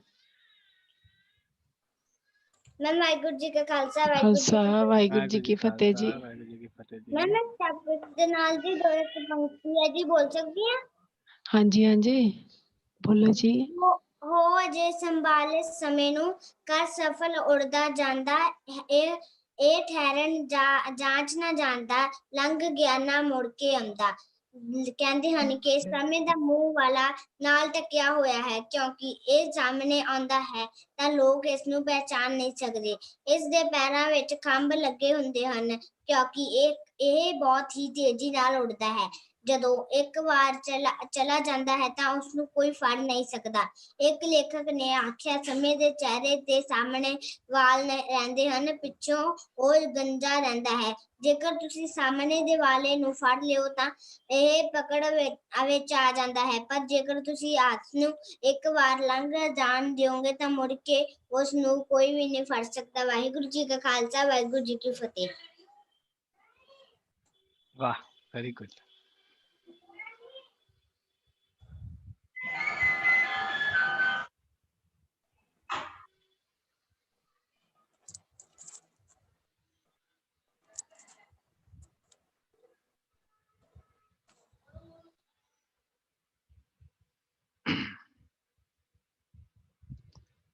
ਇੱਕ ਮੈਂ ਇੱਥੇ ਵਿਚਾਰ ਸਾਰਿਆਂ ਨੂੰ, ਸਾਰੇ ਬੱਚਿਆਂ ਨੂੰ ਜ਼ਰੂਰ ਇਹ ਕਵਾਂਗਾ, ਟੀਚਰਾਂ ਨੂੰ ਵੀ, ਕਿ ਇਹ ਜਿਹੜਾ ਮੈਂ YouTube ਤੇ ਤੁਹਾਨੂੰ ਲਿੰਕ ਦੱਸਿਆ ਸਿੰਘ ਵਿਜ਼ਡਮ ਦਾ, ਇਹਦੇ ਤੇ ਮੈਂ ਅੱਗੇ ਆਉਣ ਵਾਲੇ ਟਾਈਮ 'ਚ ਕਮਿਊਨੀਕੇਸ਼ਨ ਸਕਿੱਲਸ, ਐਜੂਕੇਸ਼ਨ ਦੇ ਅੰਦਰ ਅੱਗੇ ਕਿਹੜੇ ਖੇਤਰ ਦੇ ਅੰਦਰ ਕਿਸ ਤਰੀਕੇ ਦੀਆਂ ਨੌਕਰੀਆਂ ਦਾ ਸਮਾਂ ਆਏਗਾ, ਉਹਨਾਂ ਵਿਚਾਰਾਂ ਤੇ ਬੜੇ ਖੁੱਲੇ ਟੌਪਿਕ ਮੈਂ ਬਿਲਕੁਲ ਸਿੰਪਲ ਸਾਦੀ ਪੰਜਾਬੀ ਭਾਸ਼ਾ ਦੇ ਵਿੱਚ ਬਣਾ ਰਿਹਾ ਵਾਂ, ਤੇ ਟੀਚਰ ਜਿਹੜੇ ਨੇ ਬੱਚਿਆਂ ਦੇ ਨਾਲ ਵੀ ਉਹਦੀ ਜੋ ਹੈ ਸ਼ੇਅਰ ਕਰ ਸਕਦੇ ਨੇ ਉਹਨਾਂ ਨੂੰ। ਹਾਂਜੀ ਸਰ, ਵਾਹਿਗੁਰੂ ਜੀ ਕਾ ਖਾਲਸਾ, ਵਾਹਿਗੁਰੂ ਜੀ ਕੀ ਫਤਿਹ। ਜੀ ਵਾਹਿ ਖਾਲਸਾ, ਵਾਹਿਗੁਰੂ ਜੀ ਕੀ ਫਤਿਹ। ਹਾਂਜੀ ਸਰ, ਮੈਂ ਤੁਹਾਨੂੰ ਇਹ ਕੁਐਸਚਨ ਪੁੱਛਣਾ ਸੀ ਵੀ ਕਈ ਸਟੂਡੈਂਟ ਦੀ ਏਜ ਜ਼ਿਆਦਾ ਹੋ ਜਾਂਦੀ ਹੈ ਪਰ ਉਹ ਏਜ ਦੇ ਹਿਸਾਬ ਨਾਲ ਉਹਨਾਂ ਕੋਲ ਉਹ ਐਜੂਕੇਸ਼ਨ ਨਹੀਂ ਹੁੰਦੀ ਹੈਗੀ, ਤੇ ਉਹ ਬੱਚਿਆਂ ਨੂੰ ਕਿਵੇਂ ਅਸੀਂ ਪੜ੍ਹਾ ਸਕਦੇ ਹਾਂ? ਕਿਉਂਕਿ ਸਾਡੇ ਸਕੂਲ ਦੇ ਵਿੱਚ ਵੀ ਇੱਕ ਕੁੜੀ ਸੀਗੀ, ਉਹ ਮਤਲਬ ਕਿ 15 ਸਾਲ ਦੀ ਸੀਗੀ, ਤੇ ਉਹ ਜਿੰਨੀ ਉਹਦੀ ਉਮਰ ਸੀ ਉਹਦੇ ਕੋਲ ਉਨੀ ਐਜੂਕੇਸ਼ਨ ਨਹੀਂ ਸੀ ਹੈਗੀ, ਮਤਲਬ ਕਿ ਉਹਨੂੰ ਐਡ ਦੇ ਸਮ, ਮਾਈਨਸ ਦੇ ਸਮ ਜਾਂ ਕੋਈ A to Z ਇਹ ਆਉਂਦਾ ਨਹੀਂ ਸੀਗਾ, ਤੇ ਆਪਾਂ ਐਸੇ ਬੱਚੇ ਨੂੰ ਕਿਵੇਂ ਹੈਂਡਲ ਕਰ ਸਕਦੇ ਹਾਂ? ਤੁਸੀਂ ਟੀਚਰ ਹੋ ਸਟੂਡੈਂਟ ਹੋ? ਨਹੀਂ ਸਰ, ਮੈਂ ਸਟੂਡੈਂਟ ਆ, ਉਹ ਵੈਸੇ ਮੇਰੇ ਕੋਲ ਪੜ੍ਹਦੀ ਸੀਗੀ ਓਵਰ ਟਾਈਮ। ਠੀਕ ਹੈ। ਹਾਂਜੀ ਸਰ। ਨਹੀਂ ਦੇਖੋ ਦੇਖੋ ਇਹ ਬੜੀ ਇਹਦੇ 'ਚ ਨਾ ਬੜੀ ਜ਼ਰੂਰੀ ਚੀਜ਼ ਹੈਗੀ ਹੈ ਕਿ ਸਾਨੂੰ ਨਾ ਬੇਸਿਕ ਤੇ ਸਾਰਿਆਂ ਨੂੰ ਆਣੇ ਬਹੁਤ ਜ਼ਰੂਰੀ ਹੈਗੇ ਨੇ, ਹੈ ਨਾ। ਜੇ ਇੰਗਲਿਸ਼ ਦੀ ਗੱਲ ਕਰੀਏ ਤੇ ਇੰਗਲਿਸ਼ ਦੇ ਵਰਡਸ ਬਣਾਉਣੇ, ਇੰਗਲਿਸ਼ ਦੇ ਅੱਖਰਾਂ ਦਾ ਗਿਆਨ ਕੀ ਹੈ, ਹਿੰਦੀ ਹੈ ਜਾਂ ਪੰਜਾਬੀ ਵੀ ਹੈ ਜਾਂ ਮੈਥਮੈਟਿਕਸ ਹੈ ਨਾ, ਤੇ ਤੁਹਾਨੂੰ ਬੇਸਿਕ ਤੋਂ ਹੀ ਸ਼ੁਰੂਆਤ ਕਰਨੀ ਪਏਗੀ। ਠੀਕ ਹੈ, ਕਿਸੇ ਦੇ ਜ਼ਿੰਦਗੀ ਦੇ ਹਾਲਾਤ ਹੋ ਸਕਦੇ ਨੇ ਕਿ ਉਹਨਾਂ ਦਾ ਨਹੀਂ ਸਬਬ ਬਣਿਆ, ਜੋ ਹਾਲਾਤ ਆ ਉਹਨਾਂ ਦੇ ਨਾਲ ਰਹੇ ਕਿ ਉਹ ਨਹੀਂ ਕਰ ਪਾਏ, ਇਹਦੇ 'ਚ ਕੋਈ ਮਾੜਾ ਜਾਂ ਚੰਗਾ ਨਹੀਂ ਹੁੰਦਾ, ਤੇ ਸਾਨੂੰ ਇੱਕਦਮ ਹੌਸਲੇ ਨਾਲ ਖਿੜੇ ਮੱਥੇ ਉਹਨਾਂ ਦੇ ਨਾਲ ਵਿਚਰਨਾ ਚਾਹੀਦਾ ਹੈ, ਕਿਉਂਕਿ ਗਿਆਨ ਔਰ ਇਹ ਸਾਰੀਆਂ ਚੀਜ਼ਾਂ ਜਿਹੜੀਆਂ ਨੇ ਨਾ, ਇਹ ਬੜੇ ਨੋਬਲ ਕਾਜ਼ ਹੈਗੇ ਨੇ, ਇਹਨਾਂ ਨੂੰ ਦਿੰਦਿਆਂ ਕਾਹਲੇ ਨਹੀਂ ਪੈਣਾ, ਔਖੇ ਵੀ ਚੀਜ਼ਾਂ ਆਉਂਦੀਆਂ ਨੇ, ਸਾਨੂੰ ਬੜੇ ਪੇਸ਼ੈਂਸ ਦੇ ਨਾਲ ਉਹਨਾਂ ਨੂੰ ਡੀਲ ਕਰਨਾ ਚਾਹੀਦਾ ਹੈ। ਤੇ ਜੇ ਉਹ ਭੈਣ ਜੀ ਜਿਹਨਾਂ ਦੀ ਗੱਲ ਕਰਦੇ ਹੋ, ਤਾਂ ਉਹਨਾਂ ਨੂੰ ਬੇਸਿਕਸ ਤੋਂ ਹੀ ਸ਼ੁਰੂ ਕਰੋ, ਔਰ ਉਹ ਦੇਖੋ ਹਰ ਇਨਸਾਨ ਦੇ ਆਪਣੀ ਇੱਕ ਕ੍ਰੀਏਟੀਵਿਟੀ, ਆਪਣਾ ਇੱਕ ਉਹ ਹੁੰਦਾ ਹੈ, ਉਹ ਕਵਰ ਅਪ ਕਰ ਜਾਂਦੇ ਨੇ। ਬਾਕੀ ਗੁਰੂ ਸਾਹਿਬ ਦੇ ਅੱਗੇ ਅਰਦਾਸ ਕਰੋ, ਉਹਨਾਂ ਨੂੰ ਵੀ ਇਸ ਵਿਸ਼ਵਾਸ ਦੇ ਅੰਦਰ ਪੱਕਿਆਈ ਬਣਾਓ ਕਿ ਉਹ ਕਵਰ ਕਰ ਸਕਦੇ ਨੇ ਇਸ ਚੀਜ਼ ਨੂੰ। ਹਾਂਜੀ ਸਰ, ਇੱਕ ਹੋਰ ਗੱਲ ਉਹ ਮੈਨੂੰ ਕਹਿੰਦੀ ਹੁੰਦੀ ਹੈ ਵੀ ਜਦੋਂ ਮੇਰੇ ਨਾਲ ਕੋਈ ਬੱਚਾ ਸਟੂਡੈਂਟ ਪੜ੍ਹਦਾ ਹੁੰਦਾ ਹੈ, ਜਿਹੜਾ ਉਹ ਚੀਜ਼ ਪੜ੍ਹਦਾ ਹੈ, ਮੈਨੂੰ ਇਹ ਹੁੰਦਾ ਵੀ ਉਹ ਸਾਰੀ ਚੀਜ਼ ਮੇਰੀ ਅੱਖਾਂ ਦੇ ਸਾਹਮਣੇ ਆ ਰਹੀ ਹੈ, ਮਤਲਬ ਕਿ ਉਹਨੂੰ ਇਹ ਹੁੰਦਾ ਵੀ ਜਿਵੇਂ ਆਪਾਂ ਇੱਕ ਲੈਸਨ ਪੜ੍ਹਦੇ ਹਾਂ, ਉਹ ਇੰਨਾ ਇੰਟਰਸਟਿੰਗ ਲੈਸਨ ਹੋ ਜਾਂਦਾ ਆ ਵੀ ਆਪਾਂ ਨੂੰ ਸਾਰਾ ਕੁਝ ਵੇਖਣ ਲੱਗ ਜਾਂਦਾ ਹੈ ਵੀ ਹਾਂ ਐਵੇਂ ਹੋ ਰਿਹਾ ਆ। ਉਹ ਕਹਿੰਦੀ ਹੈ ਵੀ ਜਦੋਂ ਕੋਈ ਪੜ੍ਹਦਾ ਹੋਵੇ ਤੇ ਮੈਨੂੰ ਸਾਰਾ ਸਮਝ ਆਉਂਦਾ ਹੈ, ਪਰ ਮੇਰੇ ਤੋਂ ਆਪ ਨਹੀਂ ਪੜ੍ਹਿਆ ਜਾਂਦਾ ਹੈਗਾ, ਇਸ ਲਈ ਮੈਂ ਉਹਨੂੰ ਇਹ ਦੱਸਦੀ ਹੁੰਦੀ ਹਾਂ ਵੀ ਜਿੰਨਾ ਹੋ ਸਕੇ ਦੂਜੇ ਤੋਂ ਸੁਣੋ, ਜੇ ਤੈਨੂੰ ਦੂਜੇ ਤੋਂ ਸੁਣਿਆ ਜ਼ਿਆਦਾ ਸਮਝ ਆਉਂਦਾ ਹੈ ਤਾਂ ਦੂਜੇ ਤੋਂ ਸੁਣੋ ਜਿੰਨਾ ਹੋ ਸਕੇ। ਤੁਹਾਨੂੰ ਪਤਾ ਹੈ ਜਿਹੜੀਆਂ ਚੀਜ਼ਾਂ ਹੈਗੀਆਂ ਨੇ ਨਾ, ਇਹ ਮਾਨਸਿਕ ਜਿਹੜੇ ਸਾਈਕੋਲੋਜਿਸਟ ਹੁੰਦੇ ਨੇ, ਉਹਨਾਂ ਨੇ ਇਹਦੇ ਤੇ ਬੜੀਆਂ ਰਿਸਰਚਾਂ ਕੀਤੀ ਦੀਆਂ ਨੇ। ਕਈ ਲੋਕਾਂ ਨੂੰ ਕੰਨ ਦੇ ਸੁਣਨ ਨਾਲ ਜ਼ਿਆਦਾ ਜਲਦੀ ਸਮਝ ਆਉਂਦਾ ਹੈ, ਕਈਆਂ ਨੂੰ ਅੱਖ ਦੇ ਦੇਖਣ ਨਾਲ ਜਲਦੀ ਜ਼ਿਆਦਾ ਸਮਝ ਆਉਂਦਾ ਹੈ, ਕਈਆਂ ਨੂੰ ਐਕਚੁਅਲੀ ਚ ਐਕਸਪੀਰੀਅੰਸ ਕਰਕੇ ਸਮਝ ਆਉਂਦਾ ਹੈ ਨਾ। ਇਹ ਤੇ ਬਹੁਤ ਹੀ ਅਲੱਗ-ਅਲੱਗ ਤਰ੍ਹਾਂ ਦਾ ਕਿਸੇ ਦਾ ਹੋ ਸਕਦਾ ਹੈ, ਮਾਨਸਿਕ ਉਹਦਾ ਕੀ ਲੈਵਲ ਹੈਗਾ ਹੈ, ਤੇ ਇਸ ਕਰਕੇ ਇਹ ਤੇ ਹਰ ਕਿਸੇ ਦੇ ਨਾਲ ਵੱਖਰਾ ਹੋ ਸਕਦਾ ਹੈ। ਤੇ ਉਹਨਾਂ ਨੂੰ ਜੇ ਮੰਨ ਲਓ ਉਹਨਾਂ ਨੂੰ ਜੇ ਸੰਗ ਆਉਂਦੀ ਹੈ ਕਿ ਬਈ ਬੱਚੇ ਨਾ, ਤੇ ਉਹ ਤੇ ਅਸੀਂ ਹੁਣੇ ਡਿਸਕਸ ਕੀਤਾ ਨਾ ਕਿ ਜਿਹੜੀਆਂ ਚੀਜ਼ਾਂ ਸਾਡੇ ਕੰਟਰੋਲ 'ਚ ਨਹੀਂ ਹੈਗੀਆਂ, ਅਸੀਂ ਉਹਨਾਂ ਦਾ ਕੀ ਕਰ ਸਕਦੇ ਹਾਂ। ਜੇ ਸਾਹਮਣੇ ਵਾਲੇ ਨੇ ਵੇਖ ਕੇ ਮੇਰੇ ਬਾਰੇ ਕੋਈ ਮਜ਼ਾਕ ਉਡਾਉਣਾ ਹੈ, ਤੇ ਉਹਦੀ ਜ਼ਿੰਮੇਵਾਰੀ ਮੈਂ ਕਿਉਂ ਲਈ ਜਾਵਾਂ, ਕਦੋਂ ਤੱਕ ਲਈ ਜਾਵਾਂ? ਮੈਂ ਜ਼ਿੰਮੇਵਾਰੀ ਲੈਣੀ ਹੈ ਕਿ ਮੈਂ ਕੀ ਕਰ ਸਕਦਾ, ਮੈਂ ਆਪਣੇ ਟੌਪਿਕ ਦੇ, ਆਪਣੀ ਸਟੱਡੀ ਵੱਲ, ਆਪਣੇ ਕਰੀਅਰ 'ਚ ਮੈਂ ਅੱਗੇ ਕੀ ਕਰਨਾ ਹੈ, ਜਾਂ ਗੁਰੂ ਸਾਹਿਬ ਦੀ ਬਾਣੀ ਜੇ ਪੜ੍ਹਨੀ ਹੈ ਤੇ ਉਹਦੇ 'ਚ ਅਸੀਂ ਕਿਸ ਤਰੀਕੇ ਦਾ ਆਪਣਾ ਵਤੀਰਾ ਰੱਖਣਾ ਹੈ ਨਾ, ਅਸੀਂ ਉਹਨਾਂ ਚੀਜ਼ਾਂ ਵੱਲ ਫੋਕਸ ਕਰੀਏ ਜੋ ਸਾਡੇ ਹੱਥ ਦੇ ਵਿੱਚ ਨੇ। ਇਹ ਦੁਨੀਆ ਕੀ ਕਹੇਗੀ ਤੇ ਇੱਕ ਐਸੀ ਬੰਦੂਕ ਹੈਗੀ ਹੈ ਜਿਹੜੀ ਕਿਸੇ ਨੂੰ ਵੀ ਚਲਾਣੀ ਨਹੀਂ ਆਉਂਦੀ।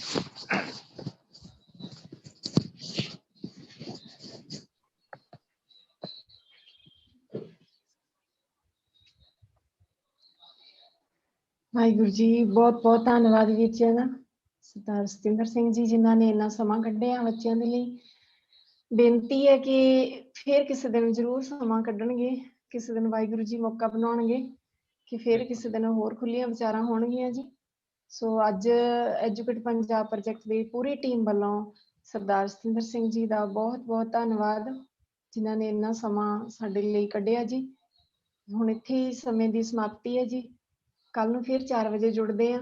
ਸਾਰੇ ਬੱਚਿਆਂ ਦਾ ਸਭ ਦਾ ਬਹੁਤ ਬਹੁਤ ਧੰਨਵਾਦ ਜੀ। ਵਾਹਿਗੁਰੂ ਜੀ ਕਾ ਖਾਲਸਾ, ਵਾਹਿਗੁਰੂ ਜੀ ਕੀ ਵਾਹਿਗੁਰੂ ਜੀ ਕਾ ਫਤਿਹ। ਖਾਲਸਾ, ਵਾਹਿਗੁਰੂ ਜੀ ਕੀ ਵਾਹਿਗੁਰੂ ਜੀ ਕੀ ਫਤਿਹ। ਫਤਿਹ ਜੀ।